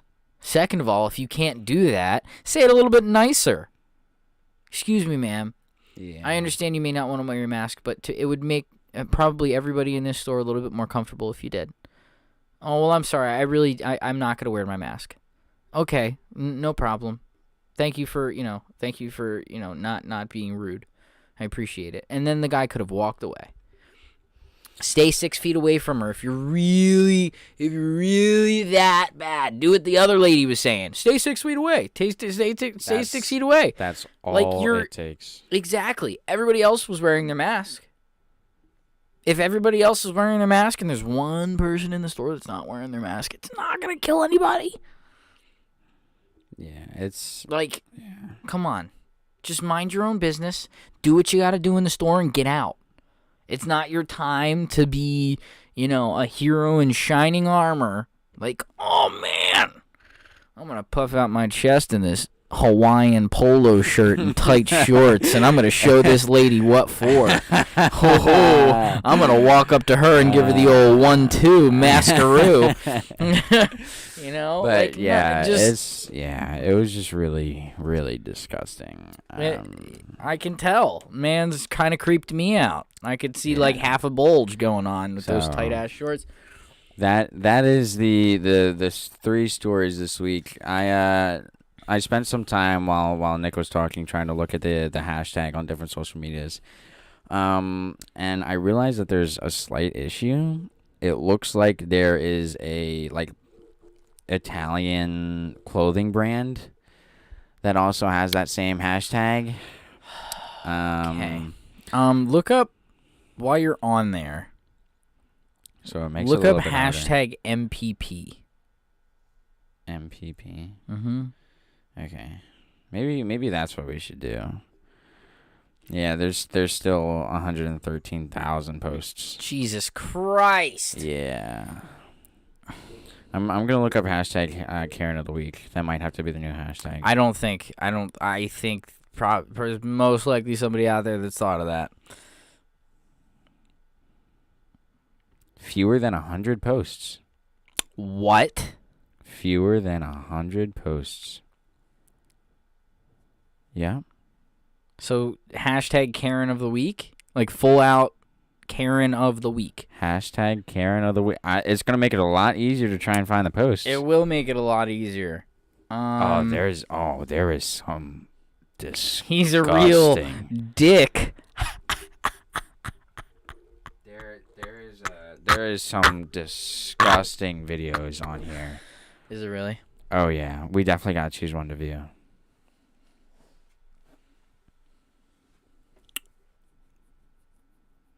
Oh my god. All right, so it's gotta be this one. It's gotta be this one. Well, I can't show videos on Instagram on here. Oh, dude, I'm gonna try and send this to you in some way. Try to send it to me on Messenger, because if I can open it on Messenger, I can probably open it up. Yeah. This is the one. I'm gonna try and figure this out for stream, because this is disgusting. A little rundown of this video before we show it. This lady, I haven't heard the audio. I haven't played it yet, but I'm guessing the store is closed and she's not very happy about it. So Usually customers aren't when they find out stores are closed. She snaps away from the door and then comes running back and shoulder checks the door. Oh, it's like it's glass. Ooh. Shoulder checks the door and send his message. No, it's still just gonna make me send it. Yeah, let me try and screen record it. But yeah, man, I don't exactly understand why people are so like extreme when it comes to certain things. I mean, everything. You can be extreme with whatever, but like, I don't know. I can't even. I just wish people were nicer to each other. It's yeah. Like, I don't know. Just be polite. I mean, I guess while we're waiting for the bonus Karen co-star, we could have our voting and see what they think.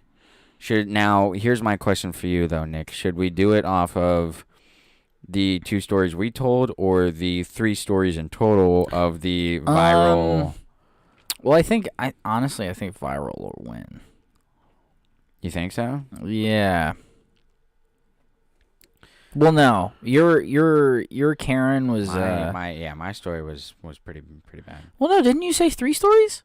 Well, my No, I only said 2 stories, and the second story was the viral. Oh, right. Yeah. All right, I'm gonna send this to you on Messenger. Okay, cool.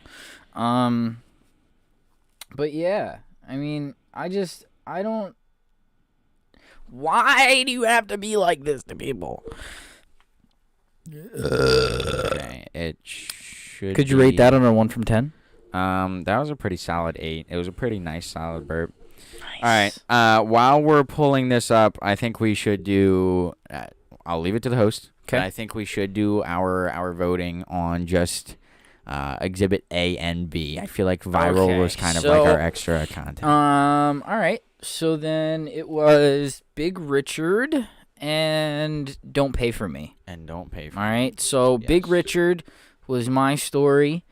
About Big Richard smelling like that Elio butt cheese, asking me to run around the store and stuff. And the other story was Marcus's Do Not Pay For Me, the guy that exploded at the register on the register person, and then came back in and complained, and then came back in and did an online order and didn't say anything to anyone.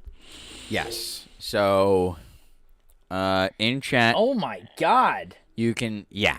Oh my God. This lady went all. Oh my God. out. What is wrong with you? So Jesus we're Christ. pulling this video up now, but in chat. Yes, in chat before we show this video. In chat, put either. I don't know. Should we just do A and B? Either put here. I'm gonna type it in chat. All right, and you guys can either put A or B. All right. Hashtag MoosePackPodcast is free. That's what I was gonna say. MoosePackPodcast. You want to do Yes, that? just hashtag MoosePackPodcast. All right, let's do that one then. All right, so the new hashtag, if you guys want to submit videos, is hashtag MoosePackPodcast. That's gonna be for like Karen of the Week or anything you guys think should suggest for podcast. So if you want to see your story and if you do want to like write in the comment or mention like who you are, whatever, I do think we will give you a little bit of a shout out if we choose. Yeah, if you would like your name to be shouted out, shouted out, then yeah, we will give you a shout out as we pick your story for the bonus content of the Karen stories. Our bonus Karen co-stars, we like to call it. All right, so 2 choices are in chat. For choice A, Don't Pay For Me, and choice B is Big Richard. So Big Richard is Big Richard is mine, and Don't Pay For Me is Marcus's. Yes. All right. Again, a little rundown. Big Richard is the story where Nick had to run around the store finding different objects. And then he ended up not getting He a ended couple up of not them. getting pretty much anything. Yeah. And then Exhibit A is when I came up and saved my cashier from a guy who was screaming at his friend, at me, at our cashiers, and at my HR at the time, of how incredibly rude we were being and absolutely disrespecting him in every way, shape, and form by giggling at what his friend said to him Right. for not letting him pay. All right. But now I will be showing our Get out of here. no, not Richard. I'm going to be showing this one. Yeah, so in chat, whoever you think had the better story and who you think should be Karen of the Week, definitely just put down in chat A or B of who you think was worst. And then we'll tally up the votes, and we will choose a Karen of the Week. Yes. So far, we have one B. Big Oh, Rich. snap.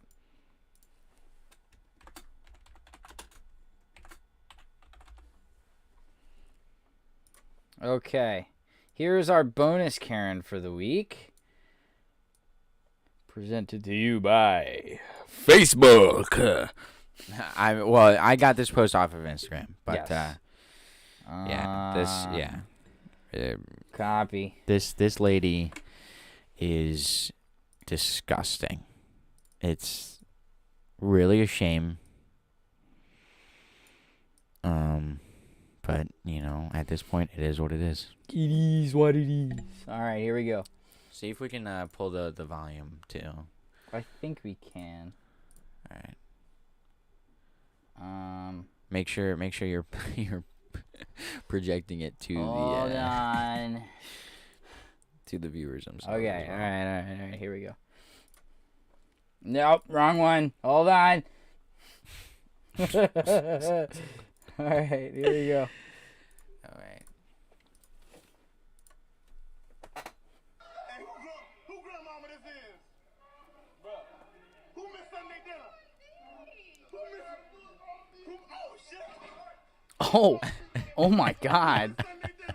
dude. She does not seem like if she broke a shoulder, she'd be able to bounce back from. Oh, Look. oh my God. Oh my God.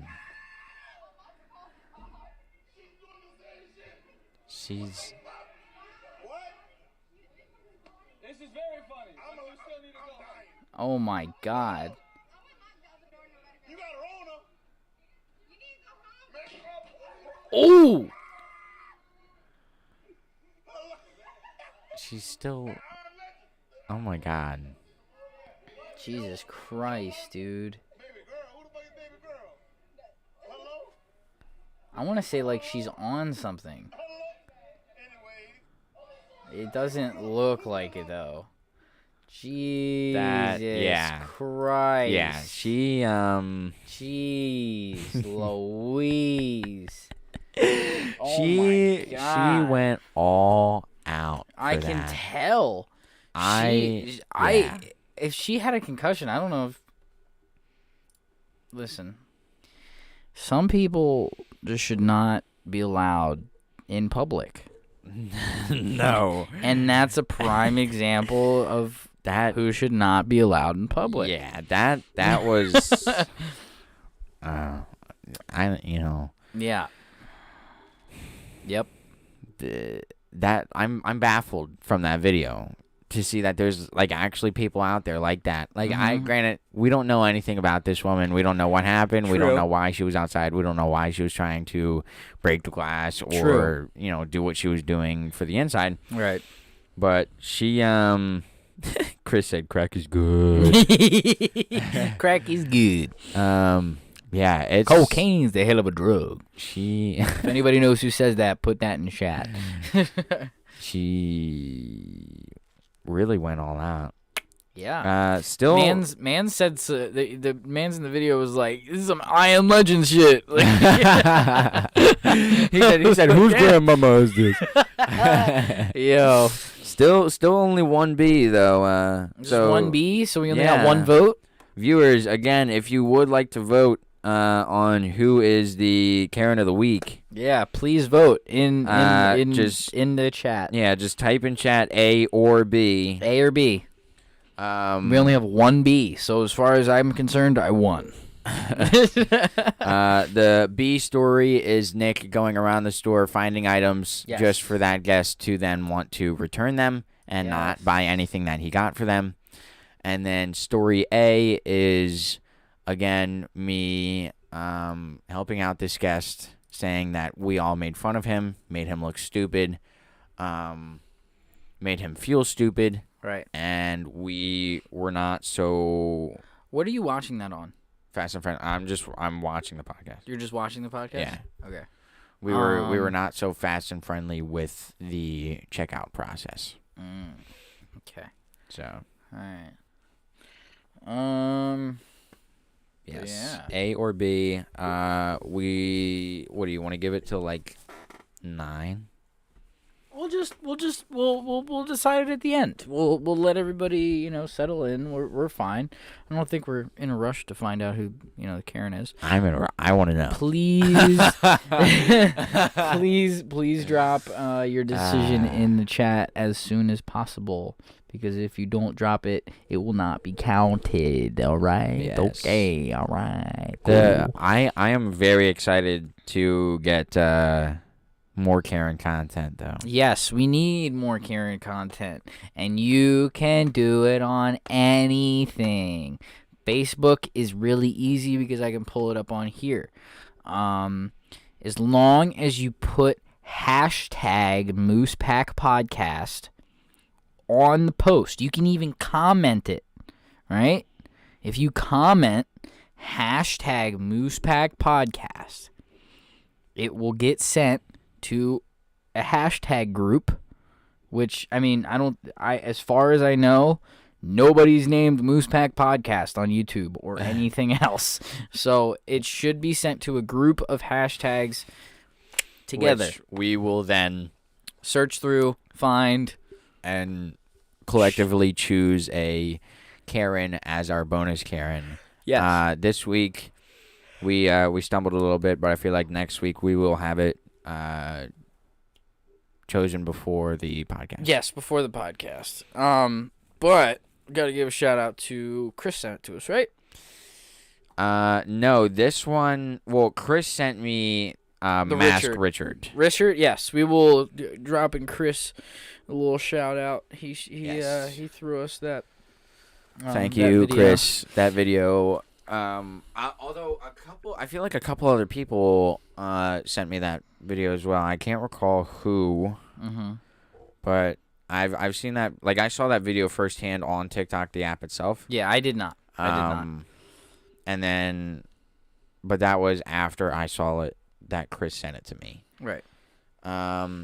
That's another thing. If you have us like personally on any socials, you can just DM us. Oh the videos or anything that you have, and we can take a look there. It does not have to be Facebook. It can be any platform, and then we will figure out how to broadcast it onto the stream. I also have a Twitter now as well. If you guys are more partial to Twitter, it's the same thing as my Snapchat, NickB6495. I'm gonna drop it. I might change my username to MoosePack Podcast, so it'll be a little bit easier for everybody. But I'll also put my Twitter in the main screen here so everybody can see it.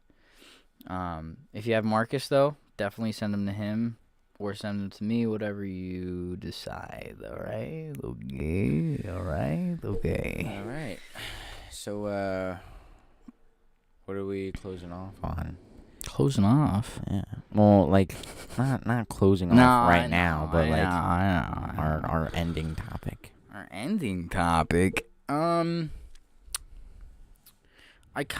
know this is kind of like going off in the left field. But I kind of wanted to talk about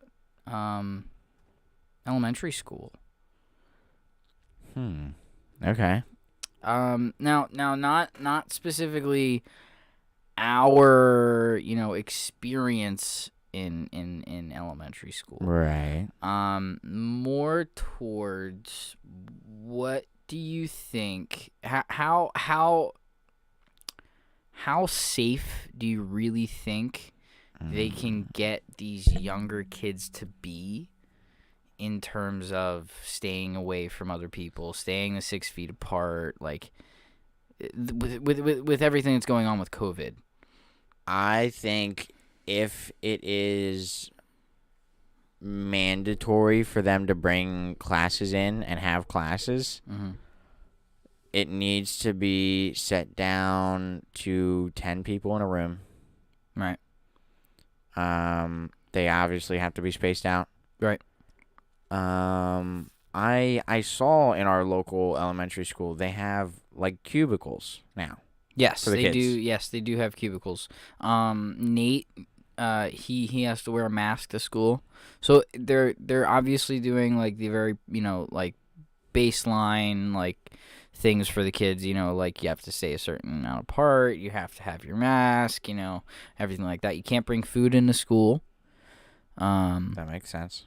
Because they're only doing, as far as I know, they're only doing half-day schedules. That also makes sense. That is smart, because then you Well, don't... that's with kindergarten naturally. They let them out. Yeah, with kindergarten. But I'm not. yes. If I'm not wrong, I'm pretty sure they let the other kids out early as well. Even in high school, they are running off of half day. Yeah, because you'll either come in. Excuse me. You'll either come in on the A side, which is like, you know, like 8 to 12:30, say, and then the Yeah. B side is like 1 to like 1 to 3. 1 to 3, or yeah, like 1 to 4 or 1 to whatever. 4. And I only know that, like, you know, of course we're both in college or working on college. Yeah. I know that because I have a couple friends at Target that are still in high school, and I'm like, how are you here right now? You're supposed to be in class. Yeah. And they were telling me that their class actually just gets out at 12:32 now, which is your normal half-day schedule. Yeah, half-day schedule. You'd go in, clock in 8, and clock out 12:30. Right. I mean, for me, classes are all remote except for one class, and that's a lab class. That's the only classes that they are requiring you to go into, or the only classes that they're allowing to meet in person is if there is a required lab, which basically means that there is hands-on material that you cannot teach remotely. Now, with a film class, you can't teach film skills or journalism skills remotely very well. You can show lessons, you can give homework, but you can't. It's more hands-on. Exactly. Yeah. You need to have that teacher in front of you, like showing you, like, okay, this is B-roll. Like this is like how you do this with your camera. This is the angles, you know, that you want for this. This is, you know, this is this. You can't critique a video remotely. Right. Like it's really hard to do certain things. So like in those cases, like they have like the in-person hands-on, but you know, at the same time, like the teacher's desk has plexiglass around it. Our tables are spaced out because it's a smaller class, and they have the ability to space out the kids. So like my table only has me and another student at it, but it's pretty long. Right. So like I'll be at one end and they're at the other end. And then behind me is another, you know. But they have their precautions. I'm just concerned because of like you and me, we make the conscious decision like, oh man, I forgot my mask, I have to go back home. Or, oh man, I don't have my mask above my nose. Make sure I put that up while I'm, doing something. We have like the not common sense, The conscious thought. We have the conscious thought of doing those things. Yeah. Kids, not so much. You have to constantly repeat, like, keep your mask on, keep your mask on, keep your mask on, please keep your mask on. Come on. What? It's, I mean, it's to a fact of we kind of just have to suck it up at this point. Mm-hmm. Teachers always kind of have to always tell them to sit down anyways. Mm-hmm. Like, hey, come on, let's gather up, let's sit down. So it can just be another, hey, come on, let's gather up, let's sit down, let's, masks up. Let's keep our mask up. Yeah. And, I mean, don't get it twisted. I've never been a teacher. I can't speak for teachers. But I have a little bit of insight on how hard it is to take care of kids. Even besides having siblings, I was a soccer coach for 2 years. Now, I'm not saying like, oh, I'm just a soccer coach, but no, like these kids, I taught the same kids for 13 weeks in a row. They would come to the facility and they would basically become one of my kids. Right. Like you have to get to that point to like that like cohesive relationship so that they will learn while you're still having fun. I know how hard it is to A, keep their attention, and B, keep them on task.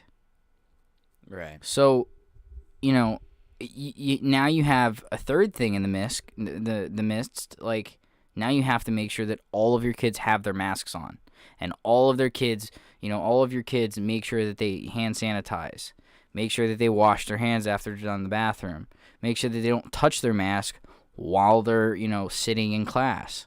If they do touch their mask, now they have to wash their hands again. Like, you have more things you have to worry about now. I can only imagine how hard it is for a teacher to do that. Yeah, I mean, obviously you're not going to be able to keep everybody in check. Yeah, but of course I mean, not. you can do what you can, and you can do the best that you can do, and in the end, Yeah, I mean, the best you can do is the best you can do. yeah. So, Can't do any better than your best. I feel like that's just like, I don't know how parents are taking it because I'm not a parent. Don't want to be one for a little while. Well, I know Eileen's scared.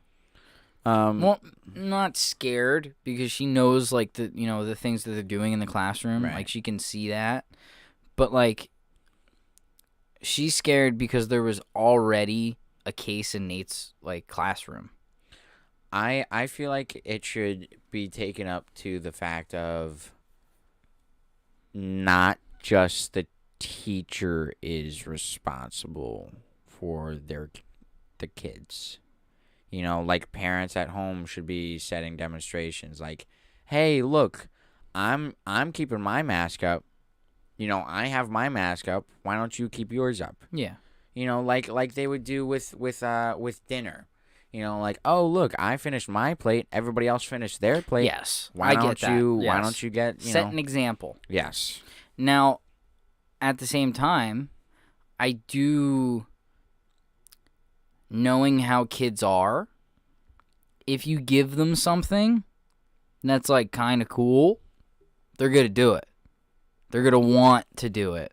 Now, if you make these masks sound cool, or get them a mask that they think look cool, that they like, they're gonna want to wear it. They're gonna want it. They're gonna wear it the same way that they want to put on a new pair of shoes, or a new hoodie, or a new hat, or they're gonna want to use it like they just got a new toy.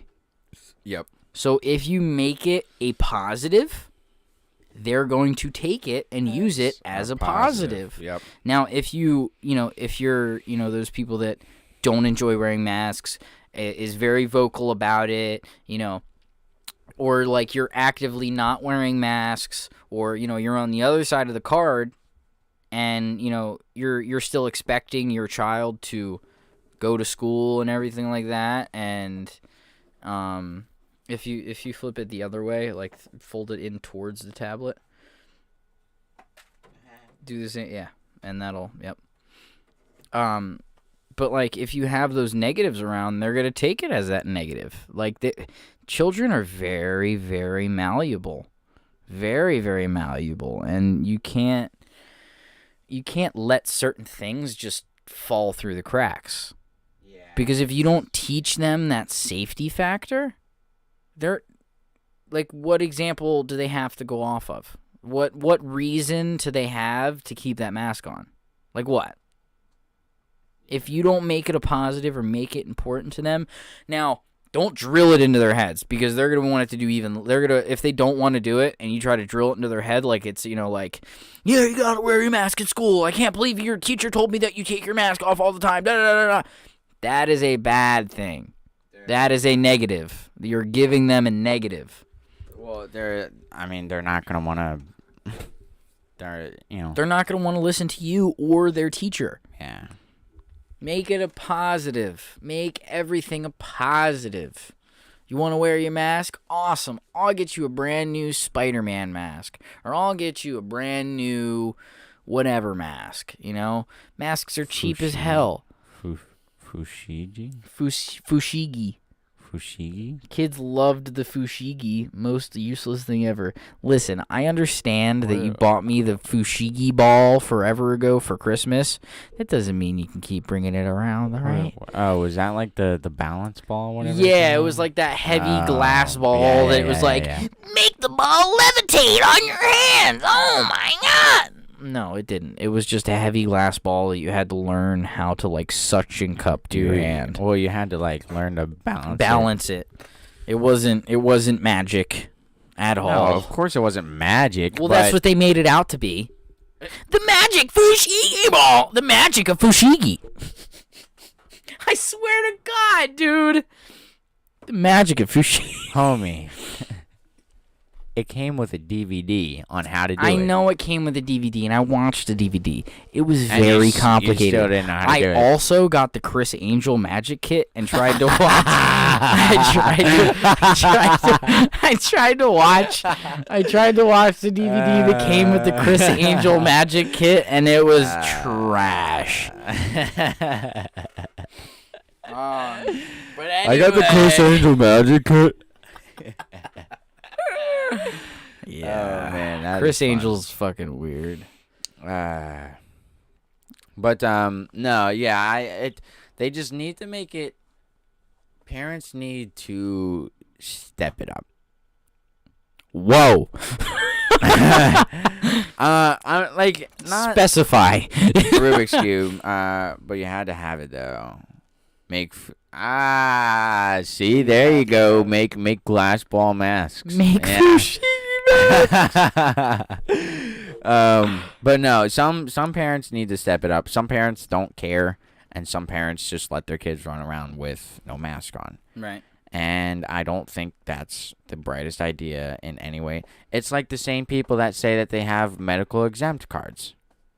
Why?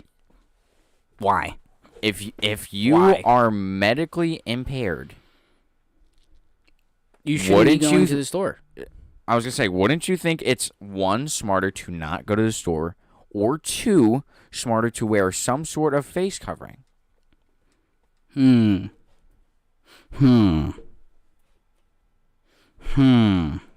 That's another Karen story I have. I'll save that for next week. Next week? There's a guy on Etsy selling screen door masks. See? Look, man. You want to wear a screen door? You want to wear a screen door? Yeah. Got you. Right. Mask. I have to pee, by the way. I will be right back momentarily. You got this. Okay. All right, chat. Now that he's leaving, you're not allowed to wear a mask if you have a CCW. What is that? What is that? A CCW? Well, I mean, maybe it's a class 4 felony. Maybe not. Okay, well, all right. That's a little different. But even still, it doesn't have to be a mask. It can be like a face shield. Or there's clear masks that they make now for whatever reason. You can get one of those. Get a face shield. A face shield. That's better than a mask in my opinion. I mean, it's not because you still have that bottom opening, but if you have a face shield, it's going to be obviously easier to breathe. You don't have to put on a mask, and it's still the same thing. Just you're actually protecting yourself from others, and it's better in a way than just coming into a store and not wearing one. It's not hard. You know, they sell them on Amazon. They sell them everywhere. They sell them at Target for $3 a piece. Well, I'm talking about face shields. Oh, face shields? Yeah. Don't wear face shields. Why? You think a face shield, a piece of plastic in front of your face with no mask is going to protect you? I'm not saying that, but I'm just saying if you don't want to wear a mask and you're really that anal about it, oh yeah, protect yourself in some other way. Yeah, I get that. You know? just get a face shield. There's clear masks that they have now. True. Obviously, it's not going to do anything, but that's on you. Yeah. You are the one that are in the middle of a pandemic and don't want to wear a mask. True. Yes, I see the point that you're trying to make. You know, Get the protection that you think you need. and if you think you don't need anything, I'm just gonna leave it at that. Then get something. That's on if you don't think you need anything, then get something that's gonna do absolutely nothing. Get a face shield. Because Can't have anything that obstructs your face if you have a CCW concealed weapon permit. Got you. Oh, really? Chris is calling. Should I answer? Yeah, call in. Hi, Chris. Welcome to the MoosePack Podcast. Yeah. Hello. Hello. Hello.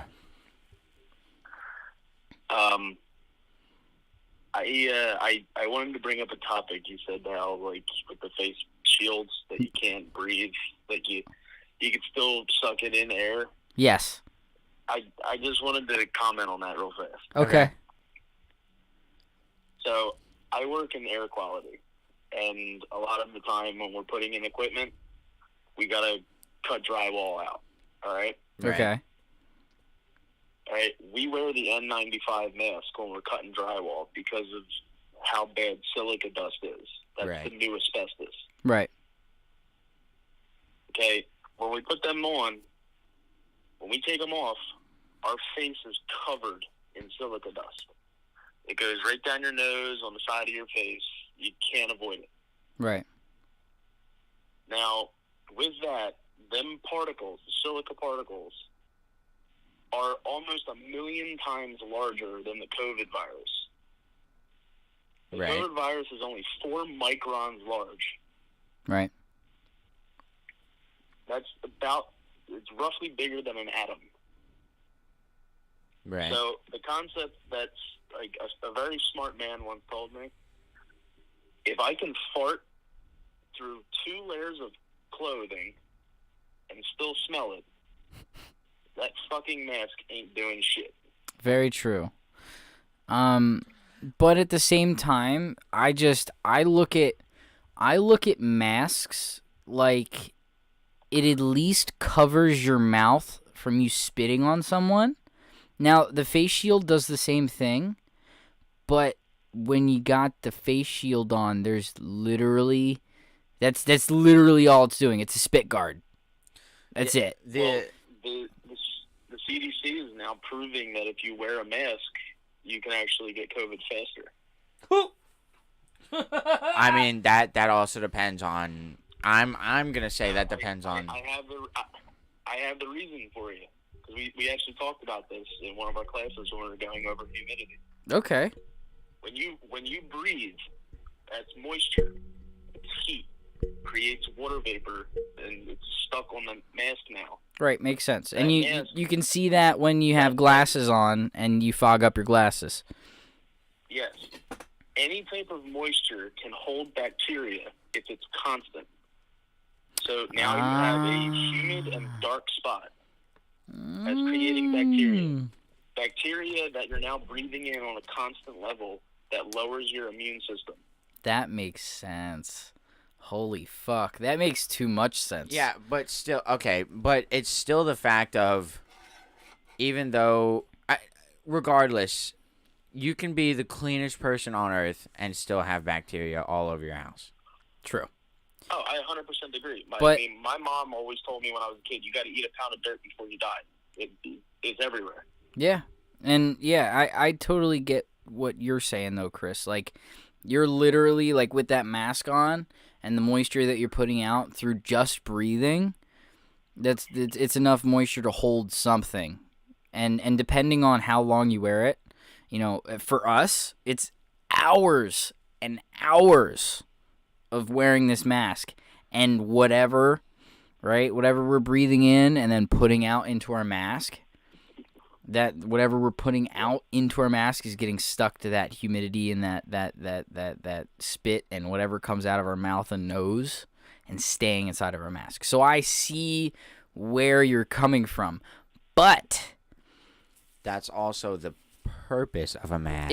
it's a catcher. It catches things. It catches what's coming out of you. It catches the bacteria that you are then putting out. So then the most bacteria that you are getting is the bacteria that you are giving from yourself, which then also makes the non-mask wearers just still spreading the bacteria that they have Yeah. to everybody else, But and not just concealing it to themselves more. But the point that Chris was trying to make. Here's the second topic to that. Okay. Now that you're wearing a mask and all of that bacteria is on there, and you've been breathing it all day, now you take into consideration that everything that you touch may have been exposed. Right. How many times are you touching your face more now than you were a year ago? Yeah. To readjust your mask, put it back on, scratch your face, pick something up, touch a doorknob. It's the concept of, unless you are wearing antibacterial 100% gloves, Right. or constantly bathing your arms in peroxide and alcohol, it's pointless. So, mom put out there. I think people just got loose with the hand washing and sanitizing everything. Masks are to keep people from panicking and add some sort of comfort. They are useless unless you also take all the other precautions. I agree with that. Because at the same time, you have to make sure that your hands are clean before you touch your mask, if you're going to touch your mask, because otherwise it's useless, like what you were saying, Chris. But if I'm at work, right, and I'm trucking carts back and forth from the front of the store to the back of the store, to the other side of the store, to the other side of the store, it's like I got sweat collecting. I got, hot breath coming out my mouth. And, my face is sweaty. I got to pull it down for at least a couple minutes and, breathe. Now, I'm not saying that I'm having a hard time breathing or anything. It's just, it gets hot when you wear a mask. Your face sweats a lot when you wear a mask for an extended period of time. But yeah, I agree. You still gotta wear it. You gotta wash your hands. In my opinion, I would still wear it regardless, because I'm saving my whatever viruses I have from everybody else. And if you look at numbers, some numbers, if you're numbers. Yes, if you're going from just straight up contact like me and you right now, right, then me wearing a mask and you not wearing a mask, us both wearing a mask, and then us both wearing a mask and being 6 feet apart, the numbers of how much contact you're still coming into with that person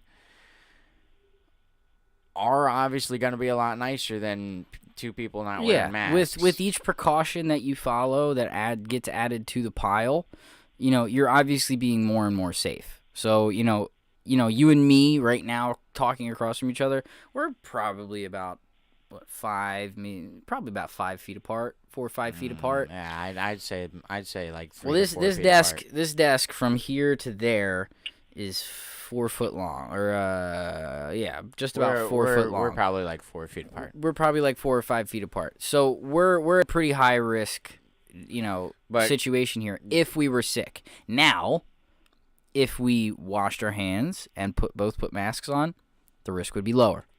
Right? I mean, granted, we also do live together, so. We also live in, shit in the same place. So, yeah. But, yeah. I'm glad that you brought that up, because I don't know. I'm glad that we got to talk about that. It's just because when we were I think my second year of my apprenticeship, we had to do OSHA training, which involved respirators, oxygenators. Yeah, OSHA's a bitch. Oxygen receiving respirators and masks. And they were like, unless you shave your entire face baby smooth and seal that thing to your face, there's still going to get particles everywhere in it. And you know what? That's just how it's gonna be. Honestly, Yeah. there's. I even shaved my face. Like I was complaining for obviously a while that my beard was like getting in the way of my mask, and it was like there's no point to having a long beard because all the work that you do to like get it looking the way that you want it to just goes to waste as soon as you put a mask on. Like, I'm not saying I go Funny crazy. enough, there's a guy on TikTok that I follow, and he was getting yelled at by this Karen to put his mask on because he didn't have one. So he had a hair tie on the end of his beard. Yeah. He just pulled the beard up over his face and put the hair tie around his head. See, that's a good idea. Now my beard was not long enough for that. But like I would put my mask on and it would get pushed up against the bottom of my chin. Not very attractive when you take your mask off. So yeah, I just personally, I wear the neck. I wear the full neck sleeve. Yeah. Because I can't handle the mask. Yeah, I wear the mask. I wear a mask that I prefer to wear the couple masks that I got from Chipotle that kind of tie behind my head. So I'll have like a tie at my neck and a tie that goes over my ears. So then I can just kind of slip it down and back up like it was like a bandana or something. And it's but it's still hot. My main reasoning for the neck sleeve is like I only wear it like when I'm at work. I only wear it for maybe 5 minutes a day. Right. I like have it around my neck, but I'm working in boiler rooms. I'm usually by myself. Right. I only wear it when I'm walking through a hallway or something near people. Right. And then once I'm in a boiler room by myself, I don't need to wear it. Right. Yeah. So there are certain situations and certain obviously occupations that you don't necessarily need to wear a mask all the time. For us, I think we're kind of polar opposites in that regard because me and Marcus, we work in a grocery store where we constantly have to wear a mask, and you're out in open air or just by yourself, and you don't necessarily need to be 6 feet apart from anyone. So that's the reason I don't have a neck sleeve. Because I know for a fact that there are people out there that are just like, oh well, neck sleeves don't do anything. All right, I'll wear a mask. That's fine. I'm just trying not to get complained to. It only says face covering, so right. Essentially, Well, that's why that guy on Etsy was making the screen door. He was cutting out the screening of the door and stringing it into a mask. And he's like, well, when you have COVID laws, dude, this works. I saw mans walking through Target 2 days ago with a paper towel and rubber bands as a mask. Genuinely. Like, I cannot make this up. I was in the makeup department, right, which is right by our checkout lanes. Mans walks by. All it is 2 paper towels with a hole in the side. And I'm pretty sure it was rubber bands. Might have been something else, but there was something looped through both sides around his ears. I mean, it's a face covering, right? It's a face covering. It's a face covering. I got a hilarious one for you. Go ahead. So I work down the Navy Yard most of the time. Mm-hmm. And there's a guy down there that is like, he's technically my customer. Like, I have to go, like, if he tells me what I have to do that day kind of thing. Yeah. We'll just call him Fredburger for the moment. Fredburger, okay. He's an older guy, and when this, back in, like, I want to say, like, April or May, when this COVID started really coming out and everybody had to do the masks. Okay. I was talking to him, and he turned the corner, and I was like, Fredburger, what the hell are you wearing? He's like, oh, my wife made it for me. And I'm like, you're wearing half a titty cup on your face. Yo. She cut her bra Fredburger. in half and strung it together for him. Wow. I was like, oh my God. That's some I actually dedication. saw, like, in the beginning of COVID, I remember seeing, like, life hacks that they did, and it was like It was a bra. bra that they just doubled up and then like put the straps over their face and like a DIY mask, and it's like why? Yeah, no thanks. Well, I was actually I took Luke for a walk the other day, last weekend when Sam was at work, and I saw this lady. She had a mask on her dog. Oh my God. What? Why? I was like that poor Doberman pincher, and he was wearing it too. Like he wasn't trying to rip it off. God bless that dog. God bless that dog. Right? Now, I don't Even the understand. dog's like, we're going through a pandemic, people. I don't understand why people wear their mask in the car. Yeah, that's Well, a little. that's like the funniest part because they've proven that dogs carry every strain of the coronavirus, all the way back to Corona 1 and SARS up until now. Wow. The problem is how did something that the dogs carry naturally are immune to now evolve to the human level that should take, by calculations of the CDC, another 800 years. Right.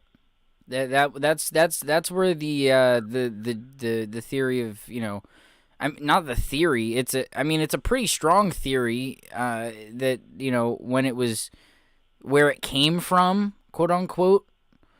There may have been, some genetic manipulation. There's plenty of people out there saying that it was, that was proven. Yeah. The guy in Boston, he got arrested for it. Right. There's Funny enough, everybody's like, "Oh, it's the China flu." It actually was in America first. Because I had it back in November of last year, before it was even on radar. Oh wow.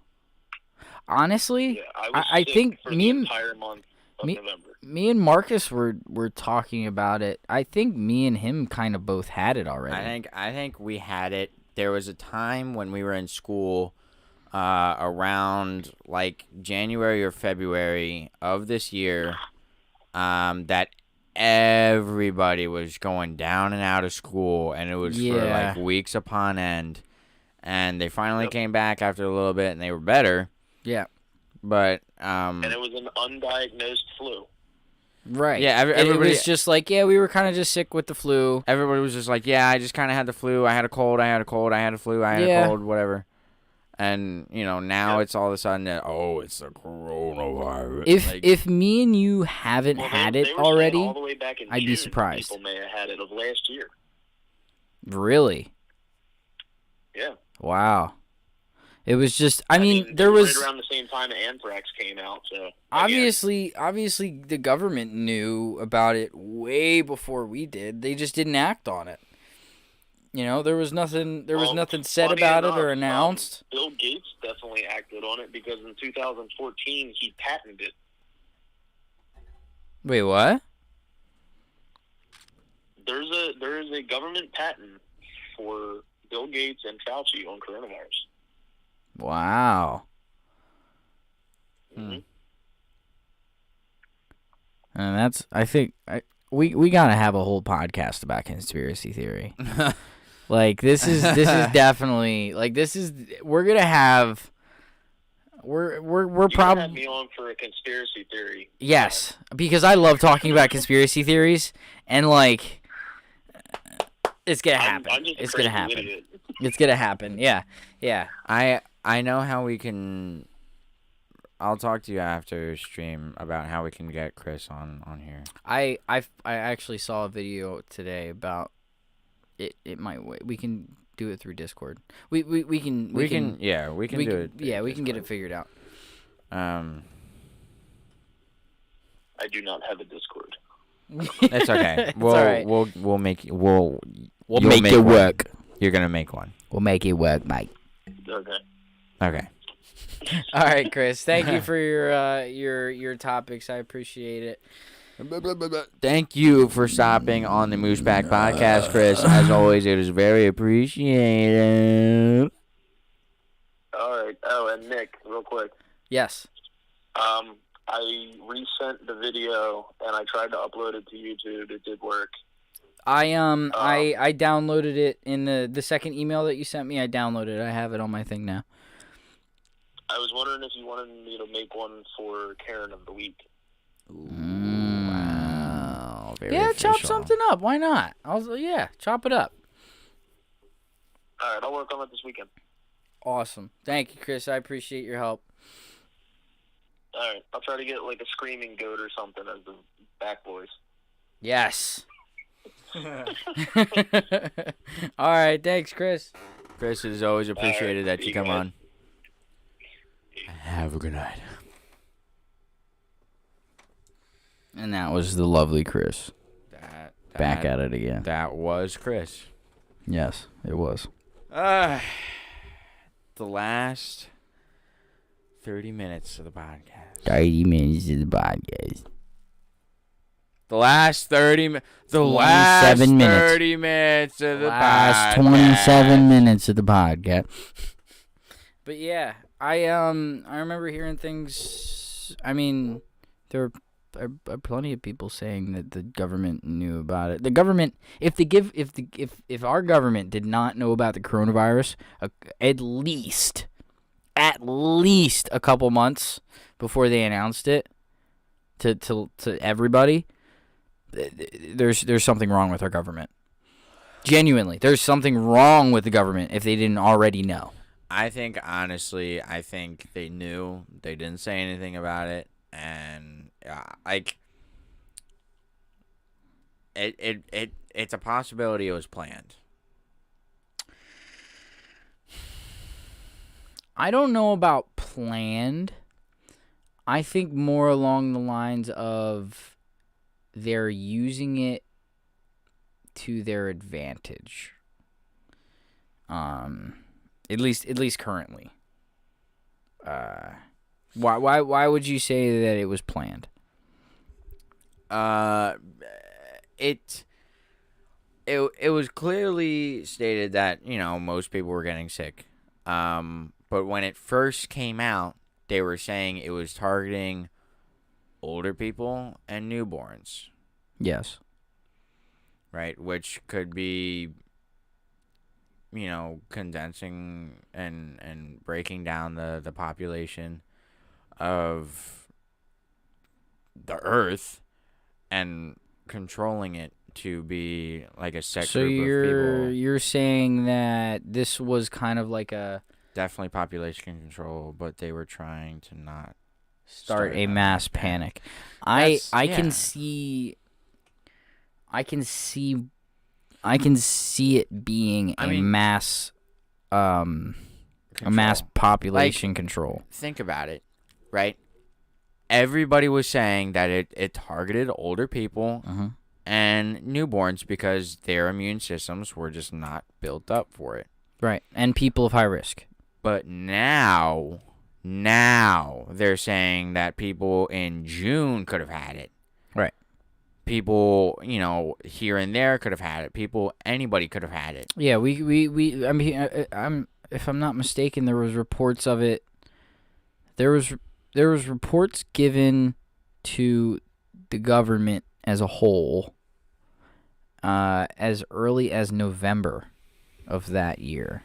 But when it first started, it was older people and newborns, which they were also worried about overpopulation because Stephen Hawking was saying that the world was going to be overpopulated.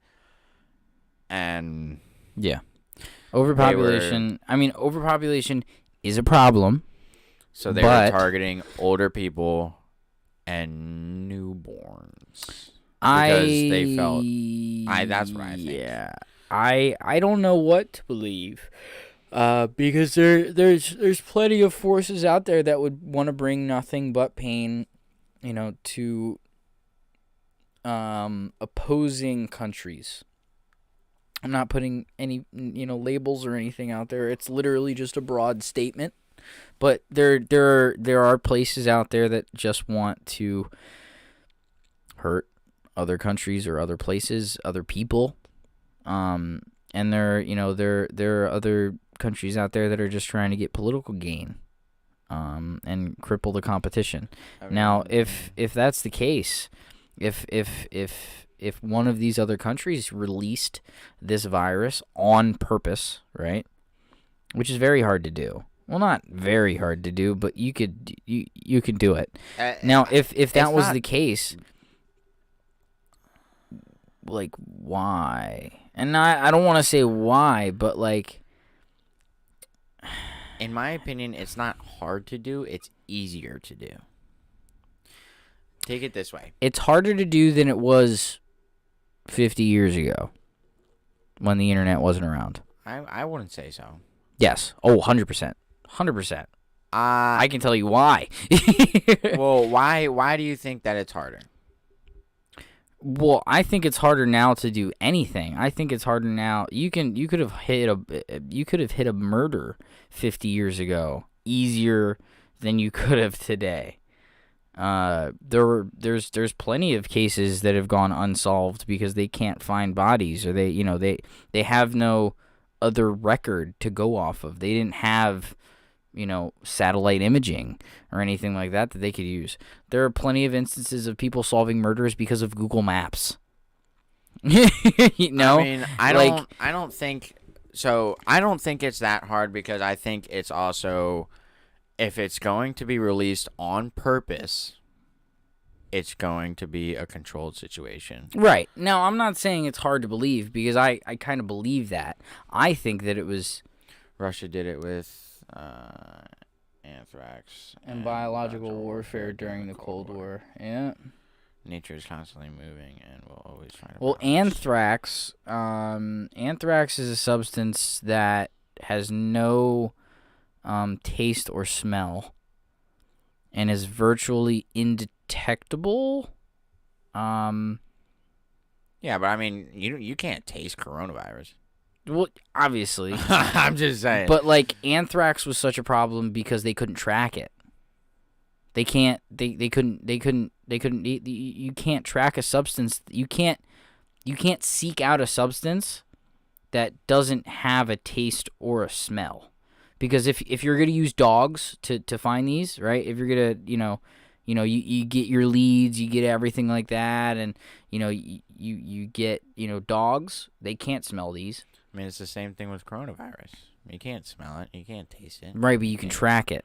You can track the infection rate. You can see where it's going. With anthrax. It's not a virus. You could still track where it was going, though. Well, yeah, you can track the death trail, but like, you can't say like, all right, it came from, it started in. Well, I mean, yeah, I guess. I don't know. I was gonna say you said that you can't track something that you can't taste or smell, but then you're saying you can track the coronavirus, which is kind of just it's like the same thing. Yeah. Yeah. I kind of walked myself into a hole with that one. I don't know. It's a little different, but I see where Chris is coming from. Like, anthrax is a bacteria. It's a bacteria? I thought it was I thought it was like a poison. I mean, it's either way. You can still, in my opinion, you can still track it, and I do still think it's not, with how the government is. I think it's not hard to spread things. It's just how it goes through and who it goes through. Yeah. Because there's many ways that it can just be, oh, yeah, some homeless guy came up to me one day, and now I'm, like, sick out of balls. All right. But this guy was absolutely just cloned down with bacteria. And he ended up touching you, sneezing on you, coughing. Yeah. On purpose, just walked right by you. Yeah. It's as simple as that, and then you have it. Yeah. Whoever and you're that's, around. That's the matter of like spread with the coronavirus. That's how easy it is. But like, which is why I don't think it's hard to like have it purposely be spread out for something. Yeah, I don't think it's not that hard, because you can infect one person and it'll spread like that. As long as you have a virus that is adapted to the point that it is highly infectious, it's airborne, or Thinking of it, arsenic. and it can arsenic. Sorry. Anthrax is coming back because of the permafrost falling in Russia and exposing deer carcasses that originally had it. Oof. Isn't there's a disease out there that, or not a disease, isn't it like a fungus or like a bacteria or something? I know, Chris, you know this. You got to. There's like a virus or something out there that's making like zombie deer. Really? Yes. So like if I'm not mistaken, it infects the deer in some way, and then like slowly eats away at their tissues, and eventually the only thing that's controlling like the motor functions of this deer is the bacteria. It happens with ants too. There's a fungus that takes over ants, and like controls them through something. That sounds weird. Yeah, it's an actual thing. I'm not making it up. It was a story a while back, at least a few months ago. It came up again, about zombie deer or whatever it was, because there were deer, just walking around that were like half decomposed, like half of their face was torn off, because it was dead, and this virus was like Blue tongue? Yes. This is a thing? Yes, This is an it's an actual thing. actual This thing. Is so... It is an actual thing. Like, the deer will walk around with like a half decomposed face and a hole in its stomach, and it'll walk around. What the fuck? And not like, it's not gonna like chase you like a zombie would. I mean, But it's like it's a quote unquote zombie virus it's just because it looks can like a yes. But yeah, it's really cool. That's weird how that works. Yeah, but I mean, I feel like when we think of zombie, it gets like out of hand. Like, Oh, yeah. I'm flesh eating and brains. And if there's gonna be a zombie apocalypse, I feel like it would probably be like that deer. Like, it's like you don't want to touch them because you'll get the bacteria. Yeah. And then you'll just end up kind of like one of them. And they're not gonna tear your face off or anything. It's just gonna be avoid them. Yeah, pretty much. Chris is calling again. All right, Chris back in.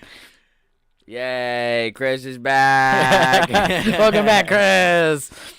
It's a lot easier to explain over the phone. Yes. So do you know that deer virus that I was talking about?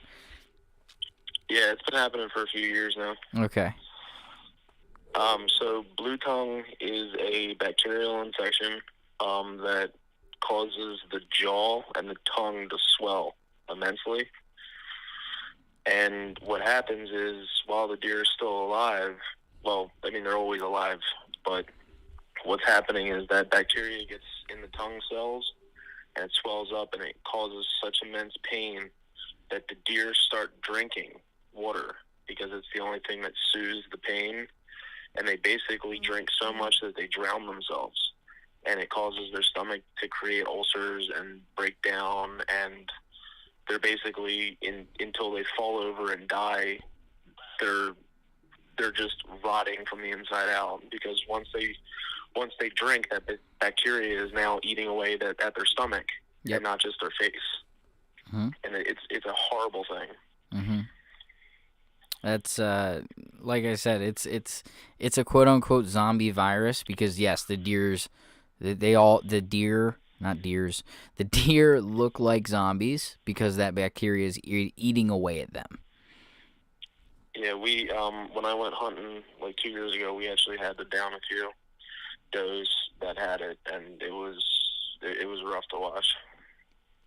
Yeah, it's crazy. Especially because we had to take the carcass back and burn them, so the coyotes wouldn't get it and spread it.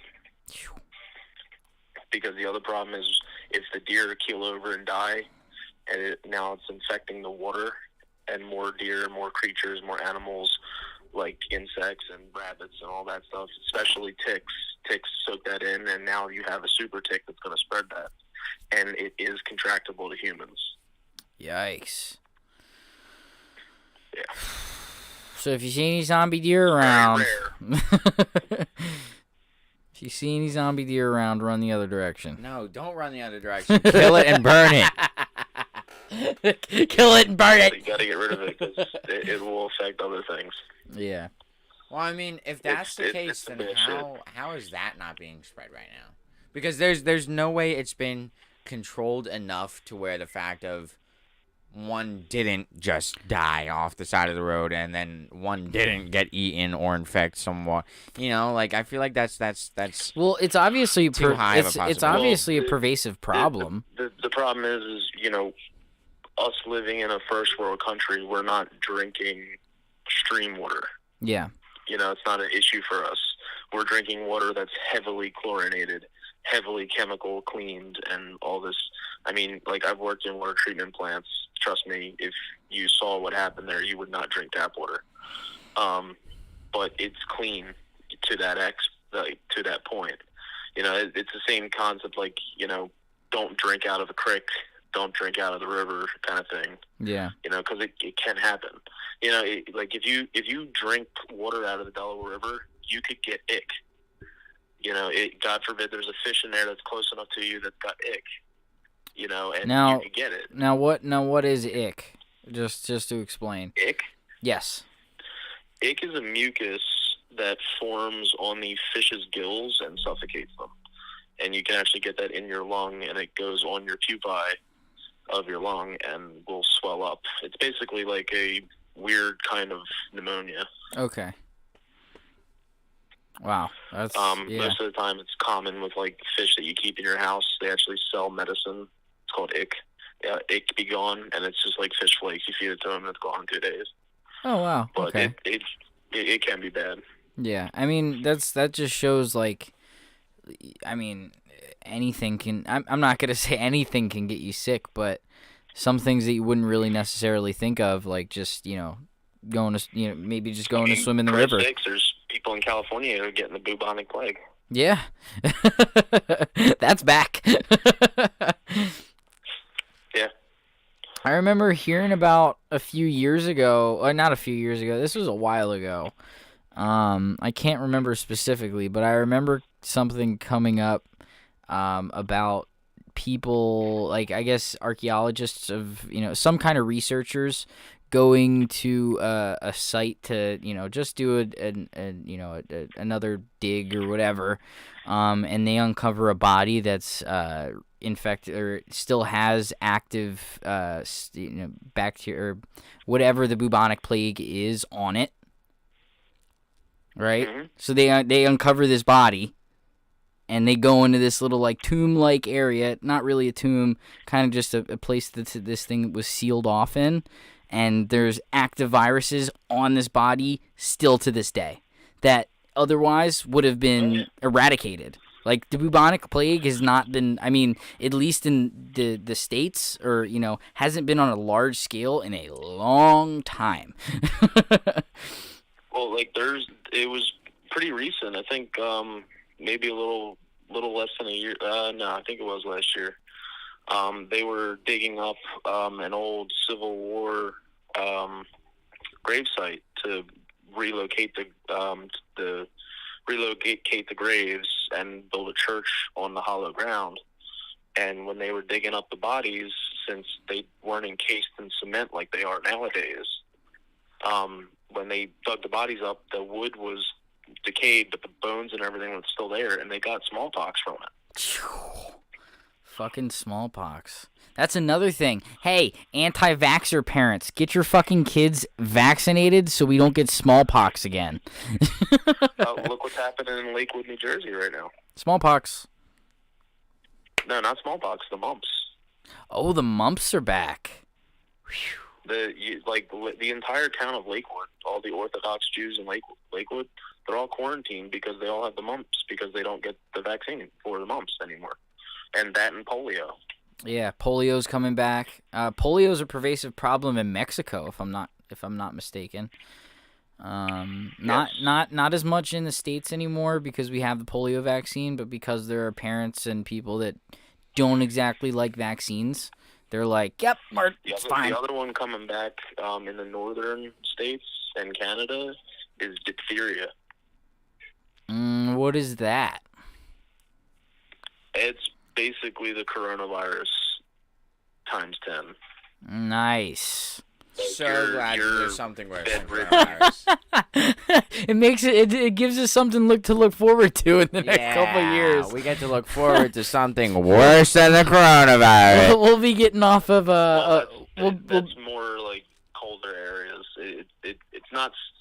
We have medicine for it now, but Don't go to Antarctica. or Canada. Antarctica.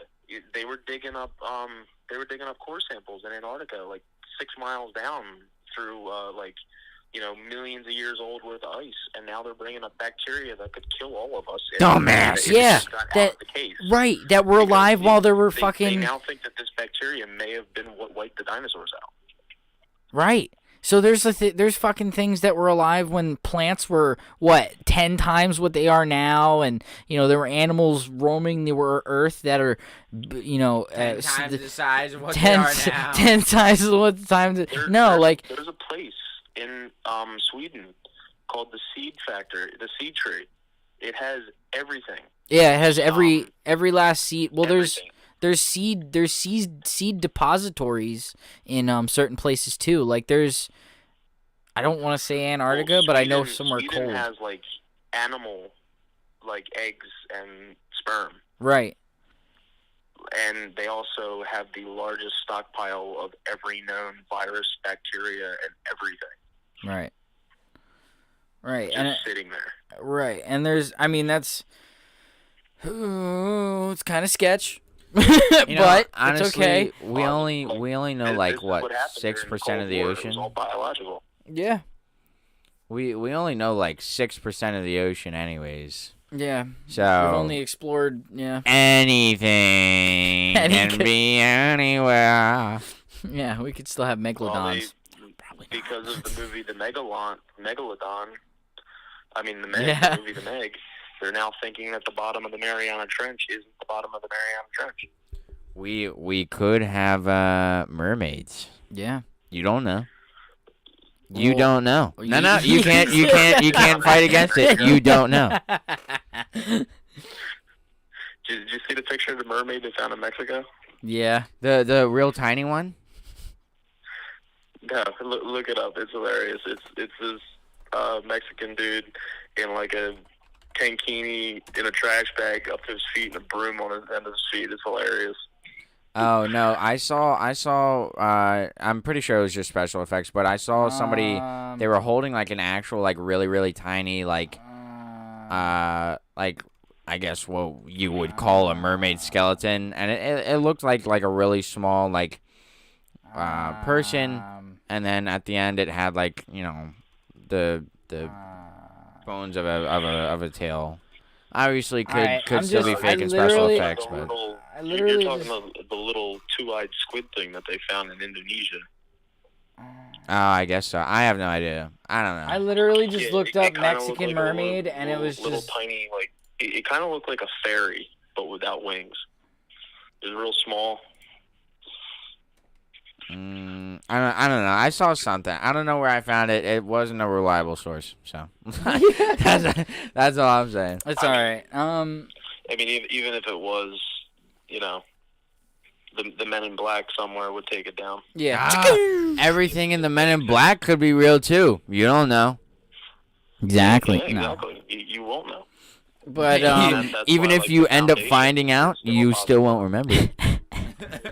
Like look at, people keep saying like somebody made up the story about the foundation. That could be real. SCP Foundation, that could be real. You don't know. Yeah. I mean, for all intents and purposes, we could all be constantly sprayed with amnestics so we don't remember. Maybe the Earth is square. You don't know. Maybe the Earth is square. Why didn't I fall off the edge? What if you never made it to the edge? You don't know. Whoa. What if the Earth Whoa. is actually flat and we're just in a giant ant farm? Exactly. You don't know. Exactly. And we're going to talk about that Sitting on the some next podcast. deity's desk, like a play toy, and he just shakes it, and we all freak out. Yeah. And that's And that's how earthquakes happen. exactly.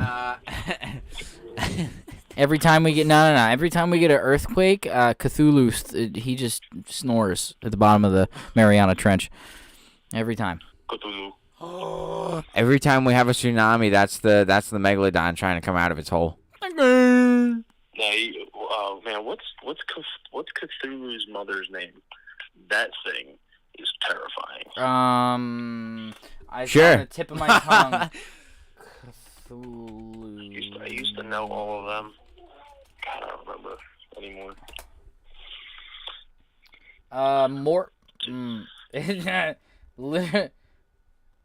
Yog-Sothoth? Yeah. Cthulhu's. It says Morton.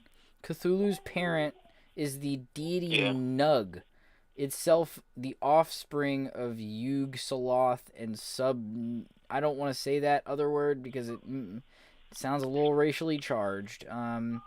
Changed itself into Cthulhu via.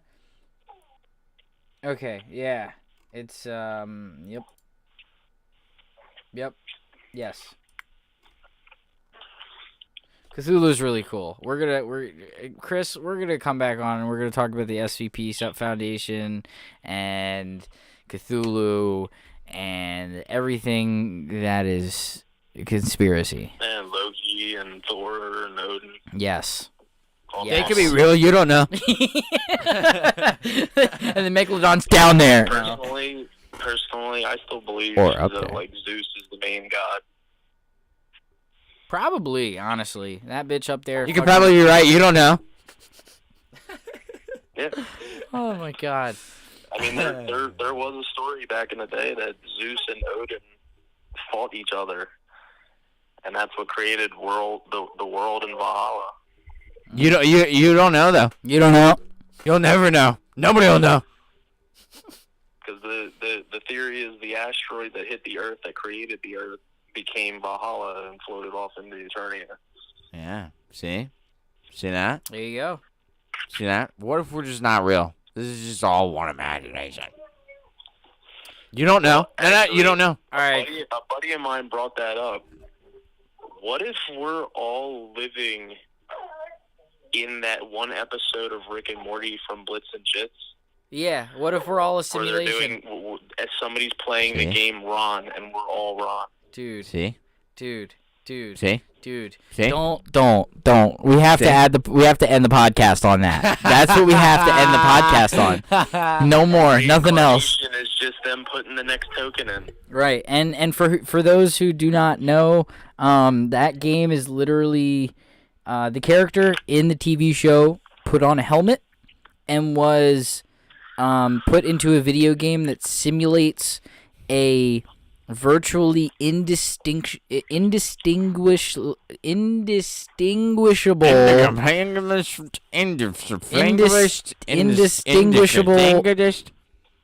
indistinguishable life from your own. It got You so think bad that when he woke up out of that headset, he was wondering where his wife was. yeah. He was I think he wanted to actually commit suicide. Yeah. That episode. Yeah.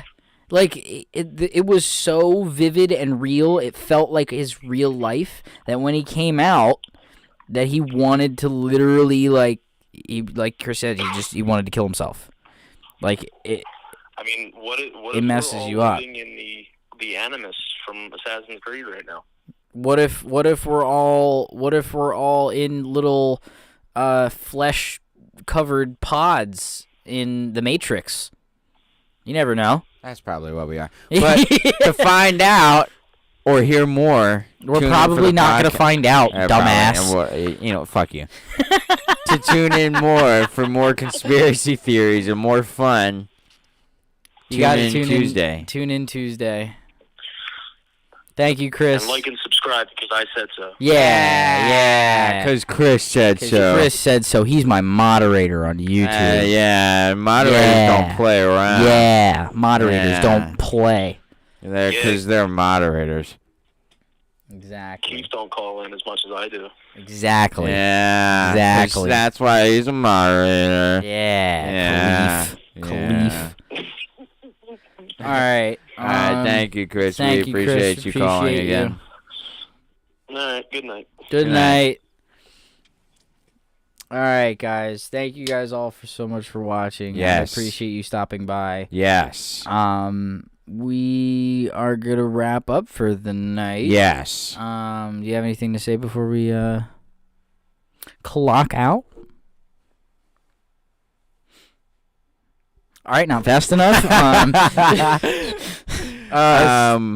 Definitely tune in Tuesday. Tuesday's gonna be pretty interesting. Tuesday's gonna be fire. And if you are interested in being on the podcast, make sure you let us know, because we Yes. can put you on the podcast. But if you have my number, don't just call me. No, definitely know. just call him. Let me know. No, just let me know. Definitely All call him.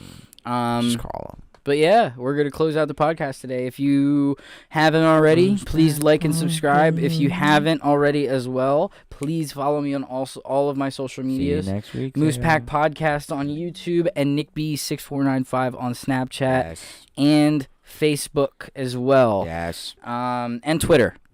So but yeah, guys, thank you. I appreciate you guys coming by. Yes. Come by next week. Have some fun. 7 o'clock as always. Yes. And we're out. We'll Peace. see you there. Bye. Bye.